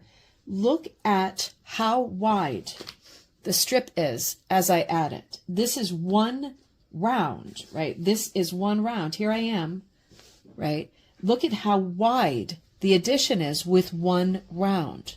That's how fast this form goes. It really is a huge plus to be able to grow a rug like this. It's like chia pet. Remember? Just put water on it and a little bit of that mentality. It's just a question of weaving your ends, staying organized, right? Whatever your system is, your hands don't have to do the same thing that my hands do, but whatever your system is for staying organized, right? Weave it through, pay attention to the unders and overs, right? Because we can all understand under and over. You don't have to go to one more strand after this. I'm going to go to one more strand with this rug, but in the meantime, I'm going to continue with my under overs, business as usual, until I get to my clip, business as usual. And at my clip, I need to know that I need to do 4 increases. How do I know I have to do 4 increases? Remind me how I know. Well, it's going to be on the paper, right? If you print the paper out, it's going to be on there. So that's a good way to know. But beyond that, 1, 2, 3, 4, 5, 6, 7, 8. If we've got 8 strands, we need 4 increases. We are also on round 4, right? If you're staring at the paper, we need 4 increases. So as soon as I come down here, I'm going to do 1, 2, 3, 4 increases. And I'm going to add 1 more strand to make this a 10-stranded rug. You don't have to add any more strands, right? When we get to the 10 and we go around, I'm going to tell you the formula, and it's also on the paper. I'm going to tell you the formula for stopping. While we're here, let's talk about something else that's very obvious, right? And it becomes more obvious when I'm going to add 1 more clothesline, right? So that'll be 2 more strands, right? 1 more yarn strand is going to actually make 2 because I folded over the clothesline. I'll end up with 10 strands. What is the benefit of having 10 strands over 8 strands, and 8 strands over 6 strands, and 6 strands over 4 strands? Speed.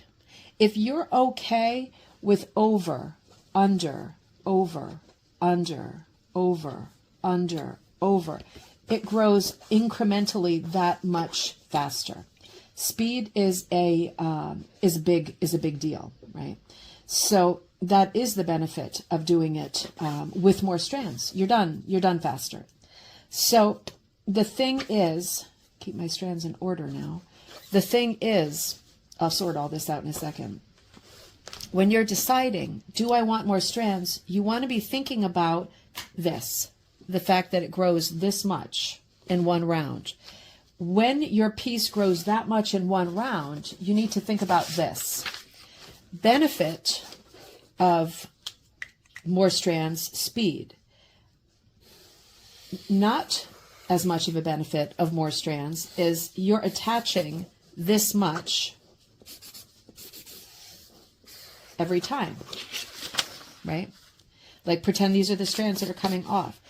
You have to be careful with more strands because eventually it needs to end. The party will end, and you will need to resolve that many strands into your rug.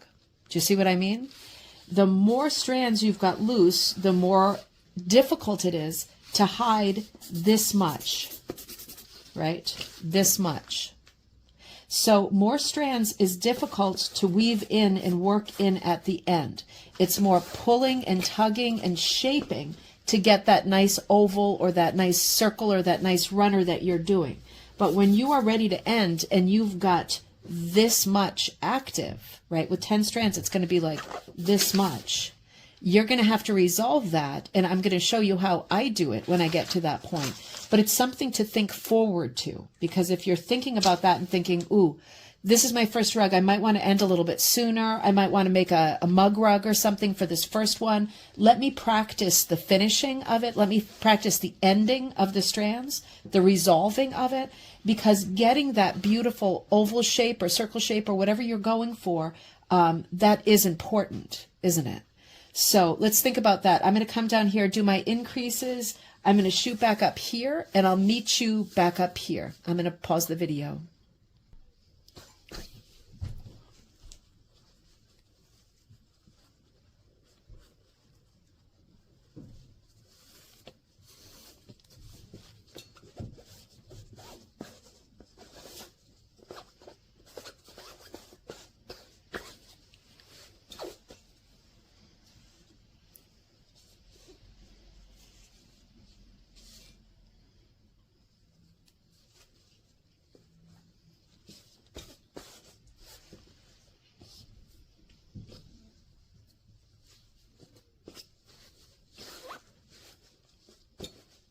Just a reminder, as we come to round 5, right, I'm going to be parting the C's in the middle. So 1, 2, 3, 4, 1, 2, 3, 4. I'm going to be adding a strand clothesline style here, not too symmetrical or they'll run out at the same time and you'll have knots. Remember, right, over, under, over, under. It has to fit into the sequence. And now with these, and I'm going to make an extra increase here. Right, because now I've got 1, 2, 3, 4, 5, 6, 7, 8, 9, 10 strands. I need 5 increases on each side. I just did 4, and now I'm going to be doing 1 more to add a 5th. When I come down here, I'm going to do 5 increases. And then we're going to stop and take stock again. So here I am with my 10 strands, business as usual, over, under, over, keep it tidy, keep it fanned, under, over, under, over. You're going to be hearing this in your sleep, right? Over, and then we're going to have to go under and into, and this is going to be a double, a double. This is our increase to accommodate the extra material that's here. Keep turning your project so that it can be fanned out. Right, I'm tightening this one. It gets trickier with more strands, right? Make sure that you are looking at it in a way that you're regarding it as a weaving, right? And the tension's got to be right. It's got to be at the angle that you can see it. Doesn't have to be the same way that I'm holding mine and that I work. Remember, I also have a camera over my shoulder, right? So it makes it hard because I'm trying not to knock that. Don't make it awkward, right? Work in whatever manner you want in terms of comfort, ease, common sense. Make sure you can see what you're doing. Make sure you can pull so that you have some good tension, but that you are not pulling so much that you are cupping. And I'm going to go into the same hole here, right, for that added increase. And then I'm going to come shooting down the side. And because I'm going to be making 5 increases, I'm already going to be thinking about where they are. 1, 2, now this is an odd number. 1, 2, 3, 4. I'm going to start here. That, to me, those look like the most bottom 5. What if I chose wrong? What if this was more bottom than that one? Is it going to change the shape of my rug? Nope, not at this point. We are good. We have a firm oval evolving. We are good. I'm going to do this off camera because my video is getting so long.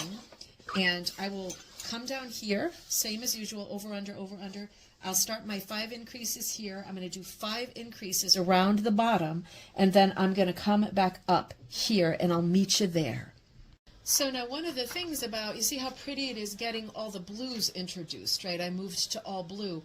One of the things about doing this kind of color planning is it becomes a little more confusing to see. It's all the more important for you to be doing under, over, under, over, under, over. Now, one thing I want to project forward to as an abstract thought is that here's one to file, right? File this in the back of your head. When we're starting a small rug like this, right, and we've got a small sort of narrow thing going and we haven't done a ton of rounds yet, maybe we've done 1 or 2, we add increase, just a little bit of increase at just the top and bottom. As you start adding rounds and it starts spiraling, it gets fuller all around, more full if it's a shorter chain, and ours was a fairly short chain. This is a, again, overarching thought, but you go from needing to do this right, in future rounds, right, this is foreshadowing, to doing this, because we're not just talking about a small area that needs ease. We're talking about a huge part of the rug now needs ease because it's so big. All right. I'm going to finish this piece here, and we're going to finish off, and we're going to talk about all of those resolutions, right? This is a resolving your rug conversation. So just file that while we weave to the end, and then we're going to finish off. I'm not making a room size rug here in a video, right? I'm making a smaller rug, but in these notes, you will have the information, right, to be able to do any sized rug, because the formula changes. And by that, I mean, this is what we're doing now, a few strategic ones at the top, but we're getting big. And we're going to be needing to think about lopping off whole areas to put increases into every stitch. The formula for that is in that paperwork, okay? We're making a small rug here today. We're not making one for the living room of the breakers. But the information is there. This is possible. Man, would you need a lot of fabric for that, though? Now, you know what's going to happen. I'm going to be closing this up in a minute and probably finishing it later, but I'm going to go teach this class today. And there's probably going to be about 10 people in the class. And you know what's going to happen in the class? People are going to make mistakes or have problems where things don't look right. And a lot of those problems, I'm not going to be able to figure out what went wrong. That is the nature of this craft. It becomes super important that as you work on it, you're being thoughtful and you're not just following the directions. You need to think about if it's too loose, Lautrec, you need to add more strands, right? If it's too loose, you need more material. If it's too tight, you need to stop pulling and cupping and all of that stuff. You need to figure out, as we do in life, how to solve our own problems, right? Because the sooner you start noticing things and learning how to solve small problems, the faster and more confidently you will be able to make these rugs.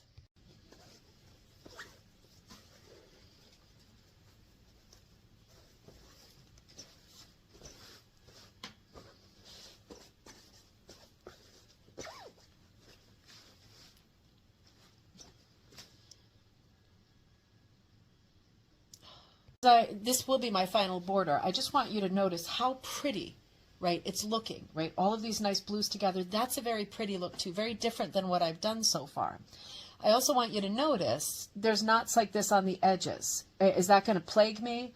A little bit, right? Because for all of those, I'm going to have to find ways to trim the parts that don't need to be there, to tuck and to hide. That's part of the finishing of this rug.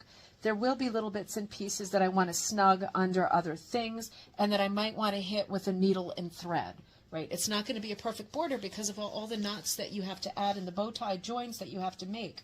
But you have to make good decisions about hiding stuff, and that stuff that you do at the end, you don't worry about it. Remember this too. Remember the massaging is a thing that comes into it too, where you'll be able to stretch it and pull it.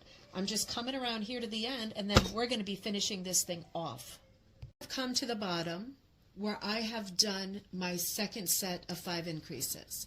I want to end the rug, so what I'm going to call resolve it. The main things I'm thinking about here, I'm trying to think about how best for you to look at it. You see how I added the blues here. Now, if I was making a larger rug and a longer video, it'd be really nice to keep going with just the blues around the edge, or not, right? It's just another idea. Now, this would be the point when I've completed my increases where I would do, if I wanted to add another strand, the parting of the C's. But I do not want to do that. I want to end the rug here. Things I need to think about. Shape, right? I need to think about shape. Let me bring you back just a little bit here. Now, when I say shape, I mean I've got an oval. Obviously, this is an oval. Is it lopsided? I feel it's pretty good, right? But this is such a large amount to be adding in one go. I'm going to have to pull it in tight over here and hope for the best. If your rug is a little bit wonky, right? If it's your first rug, who cares? Great job, great job. But if it is a little bit wonky, you might want to think about adding an increase, going another round to try to resolve it before you finish, right? You don't have to end here. I'm just ending here because it's practical and I've got to literally hop in the shower and go teach. but you want to think about your shape. If it's not a pretty even oval shape, it's going to be hard to resolve it, right? If this doesn't look pretty good so far, it's going to be hard to resolve it. Forget about the little knots and all of that, right? All the little bow ties. Forget about that. We're just going to be learning how to, in the next segment, add these by cutting them and weaving them in while maintaining a nice shape of the rug. So I'm going to pause here, but I will be back to you. You won't even know it, probably in a few days. 8 days later. So yes, I took a long break over the weekend. It was crazy and busy, and now this is a good place to enter again. Now, I don't know if you can tell, but Pitter Pat the cat has been laying on this nonstop, so it's already quite used. But when I come back to it after a little bit of a hiatus, I need to figure out where I'm at. Where are you at? I've got 1, 2, 3, nope, 1, 2, 3, 4, 5 under, 6 over, 7 under, 8 over, 9 under, 10 over. I've got 10.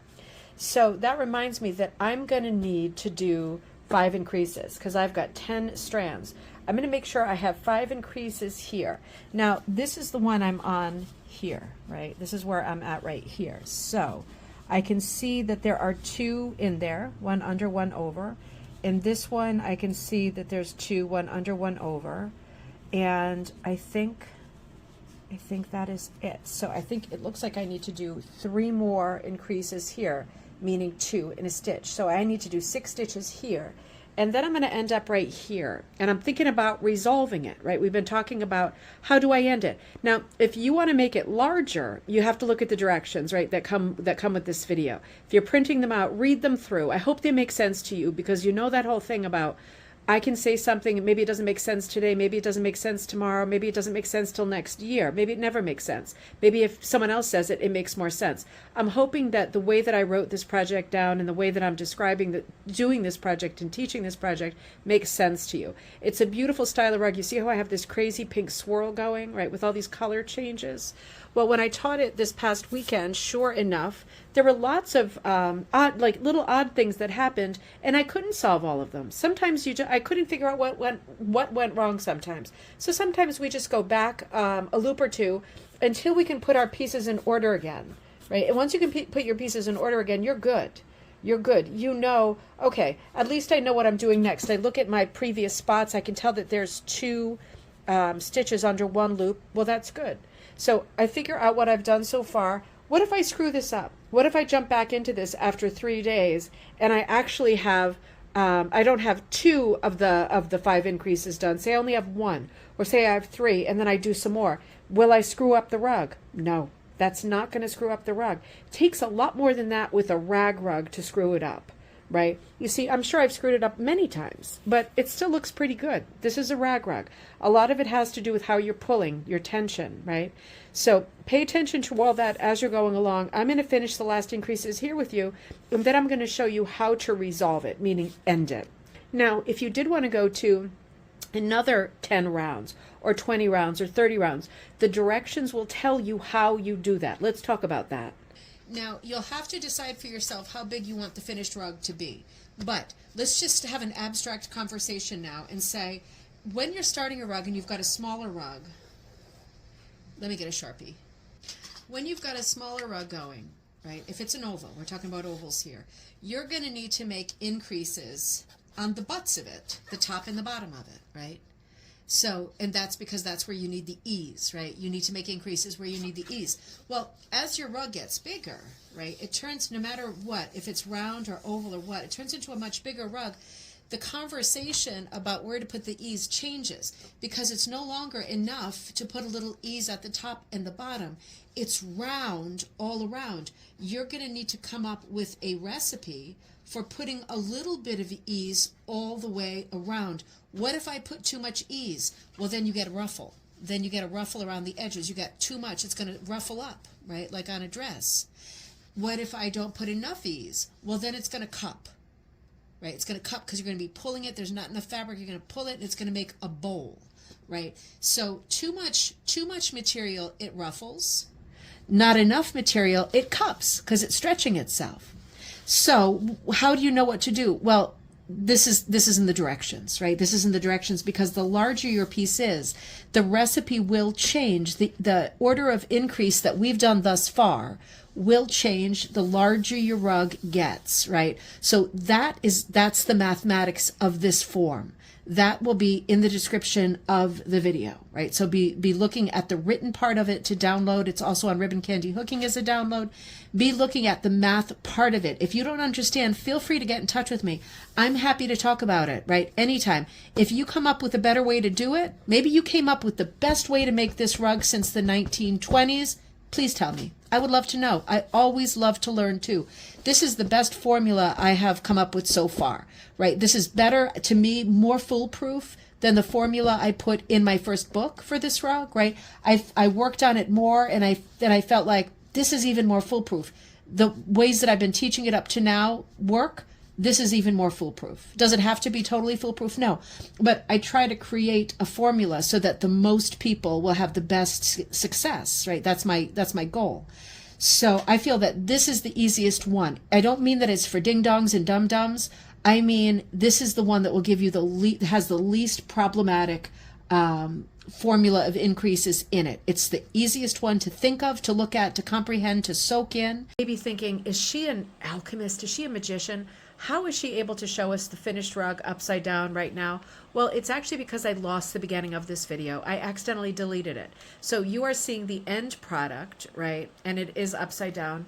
And Pitter Pat the cat is actually on it right now, doing her cat stuff.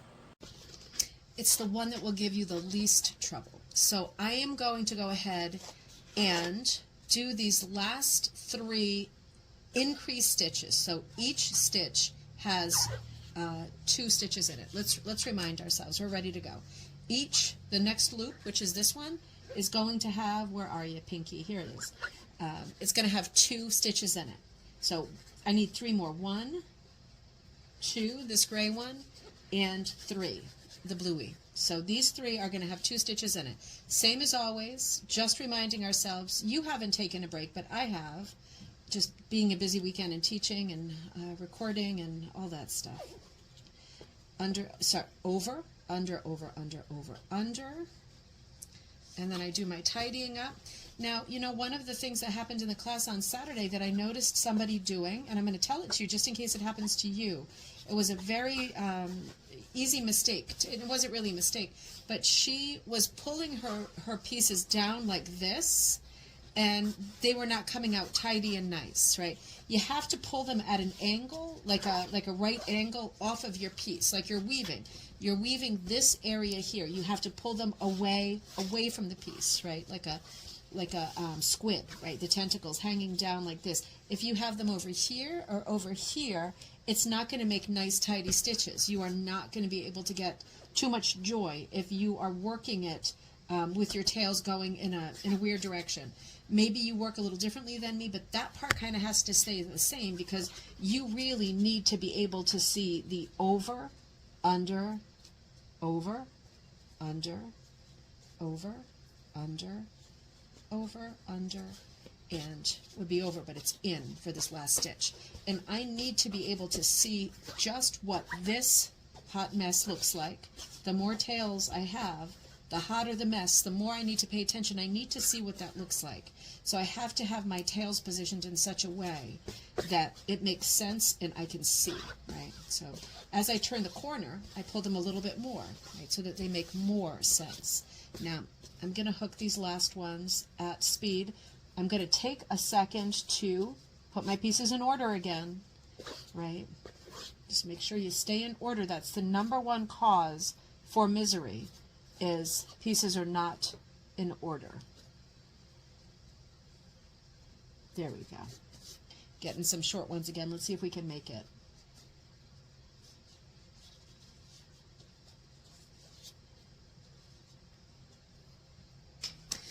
Now, as I am approaching my last stitch right here, I'm thinking forward. See, some of my pieces are still really small, and I'm going to try to squeak through because I don't want to attach anything new and add any new knots when we are about to end and resolve. So let's see, let's get this one in.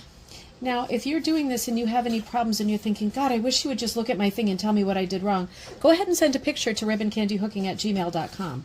I probably will be able to look at it and say, I think I see. There's a very, very good chance anyway, because you're not going to be the only one, are you?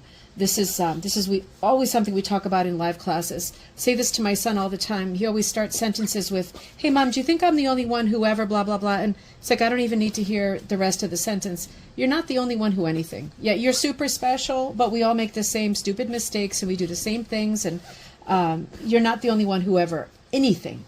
So that goes the same for you. If you're thinking, oh, did I screw something up? This is impossible. This is, incomprehensible. I bet I'm going to be able to figure it out because I've probably done it too. So let's get a better purchase here. Now, let's talk about this one more time. I know we touched on this before, but let's talk about this for reals. Here's my big strand, right? Here's my big strand. Now let's remind ourselves.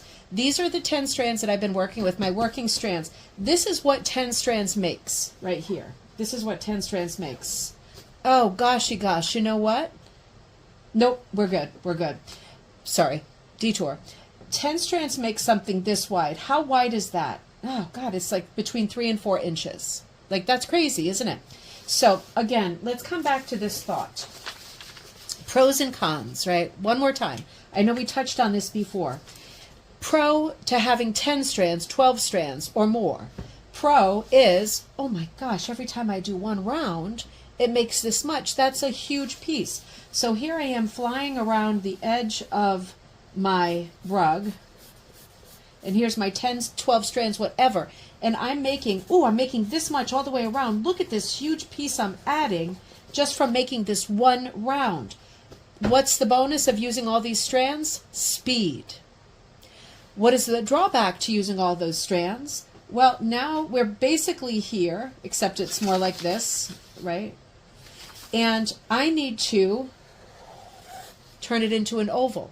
How am I going to make all of these like that? It's going to be tricky. Do you know how I'm going to do it? By pulling it and paying attention. I'm never going to end here or here. I'm always going to end at one of these points, right? One of these points. Just because it's easier to blend them in when they are at an odd place. Up here, it'll be hard. You get something that look like this, right? Like an artist's palette. Not the end of the world. Not going to cry yourself to sleep, but we can do this, even with this many strands. So I'm going to be cutting, weaving them in, and pulling them as I go. I'm going to show you what I mean by that. I'm going to cut all my strands. Well, this one's already cut, this little guy here, right?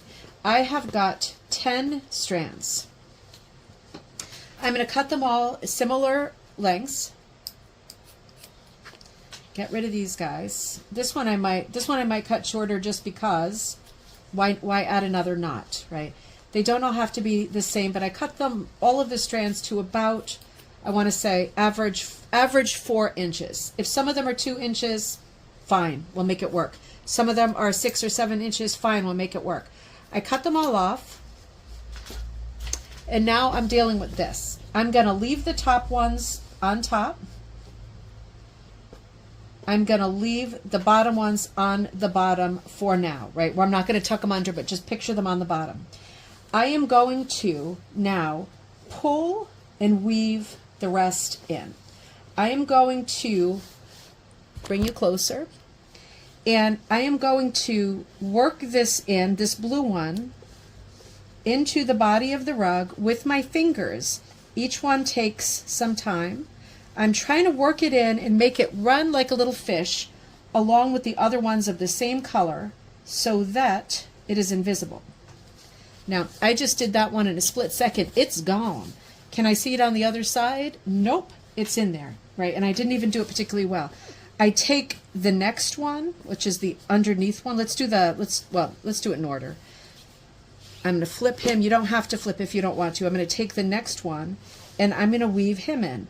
And although his color isn't immediately present, I'm just going to make good logical decisions as I go along and I'm pulling as I go, just enough to keep this curve nice. Right, you can see already the curve's nice. I've only done one strand so far. The second one is still in my hand. The curves, I'm paying attention to the way the curve is looking. And I'm weaving as I go. And I'm just making, you know, I don't have superior intelligence, that's for sure, but I'm making good decisions about where to hide it, because I want the blue to go in with the other blues and I want to hide it. Now, managed to hide that one too. Is it showing on the other side? Nope. Right, so this is all I'm doing to finish this off. I want to be thoughtful about keeping it nice and taut, right? But I don't want it to cup. I want to make sure I'm not pulling it so hard that the thing jerks up and makes a bowl at this point. If we've avoided it for this long, don't want it to start happening now. Now, there's not very much blue in the border. There is over here, right? If I'd ended here with all these blue ends, that would have made more sense. But this is a video, so I'm just trying to get through it and give you the most choice and important information. But at the end of the day, don't have a lot of light blue on this side, right? So I'm trying to make it disappear this way. I'm going to back you up a little bit now so you can see me do a little bit more. I'm going to save the underneath ones for a minute. I'm going to do them all together. And I'm just going to kind of weave quietly. Got to be careful about this. As I pull, you know, I'm pulling up on it. And I'm going to quietly put the rest together.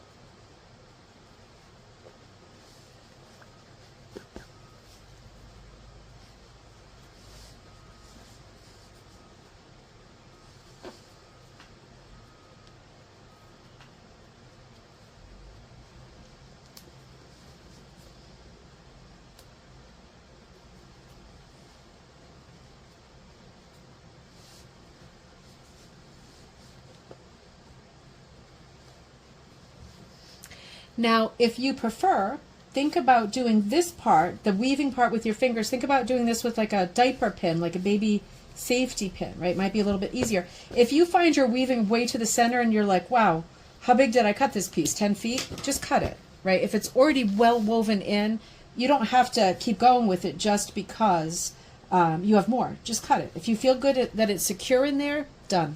All done. And I've got one more on this side. Now I do have a lot of knots around the edges, right? And that's all stuff I'm going to fool with later. What is the story of the end of this rug? It's called fooling with it, right? Fooling with it indefinitely. Doing all of your tricks to get your colors, you know, alike and hidden, and blues with blues and navies with navies, all of that as best you can without going out of your mind, right? Still a rag rug, but you've worked this hard on it. It looks pretty. You want to hide your edges. Can I clip stuff, tidy stuff, clean up my knots, pull my knots through later? Absolutely you can. You can do that anytime. You can do that 10 years from now when you've been using the rug for 10 years, right? Look at this rug, look at this knot I have on the end. I'm going to have to deal with that unless Pitter Pat doesn't mind, right? I'm probably going to end up tucking it and pulling it and hiding the end somewhere else. Sometimes I even take a little needle and thread at the end, and I just put a few stitches in if it's really driving me crazy. But again, if you can see all this cat here, I think Pitter Pat is keeping this one, so I'm not going to overthink it. And I'm just weaving in my last bits and pieces. And depending on whether you plan or your heart hopes that this rug will be reversible, if you want it to be reversible, make sure that it looks really good on both sides. And that just means more fooling. That's all that means, just more fooling. If you don't want it to be reversible, push all your knots through to the other side and you'll never see them again. They will totally stay there like forever. So if you want it to be reversible, you have to be more thoughtful about hiding your knots. But a lot of people just take a little needle and thread and just put 1 or 2 stitches here and there. With this style of rug, do you think anyone is ever going to notice, including you? Do you think as soon as I walk away from this rug, right, and come back to the table 30 seconds later, that I'm going to be able to see where I hid these ends? It is completely impossible. It is completely impossible. So take it easy on yourself while you are what I like to call resolving the rug. You're putting all the last bits together. You're weaving the edges through. This is the very, very last bits and pieces of this project. All right. Oh, I think that's Pitter Pat. Where's Pitty? Come here, Pitty. Are you going to be the model who sits on the rug at the end? Can you get her up here? Hold on, I got one more little stitch to do, and then I want the model to show off the rug, right? It's coming out just grand. Make sure you are pulling your pieces in the right direction though, right? Because if you start pulling them in the wrong direction, I mean, if you pull them in the wrong direction and you can't tell, then you can't tell, and you're all good. You've resolved. But try to pull them in the right direction so that there's no weird kind of torque on the thing. Oh, I can feel Buttons the dog climbing up my side, and I can see Pity over here. Let's see if she will close this video out. I hope you've enjoyed this video. I hope you look at the notes and they make a lot of sense. And if they don't, again, write to me at ribboncandyhooking@gmail.com. And I promise you, I will take a look at your rug and see if I can immediately tell what's going on with it. I think that might be our cue. Hey, Pitter Pat, you want to come on your rug, baby? So I've got more work to do, obviously, and she's sitting on the wrong side. But there we go. It looks like we have a happy cat customer at the end of the video. Pity, is this your new rug? Yes. Oh, that's my rug. Oh, nobody can take that away from me. That can be my rug. Well, enjoy. This is a great form of rag to make for your pets because obviously there is a serious endorsement happening right here from Pitter Pat. I will see you all next time at Ribbon Candy Hooking. Take care. If you have any questions, let me know. Download the instructions for this video, the Elusive Multi-Strand Braided Rug, at either Ribbon Candy Hooking or in the body of this video. I will see you next time.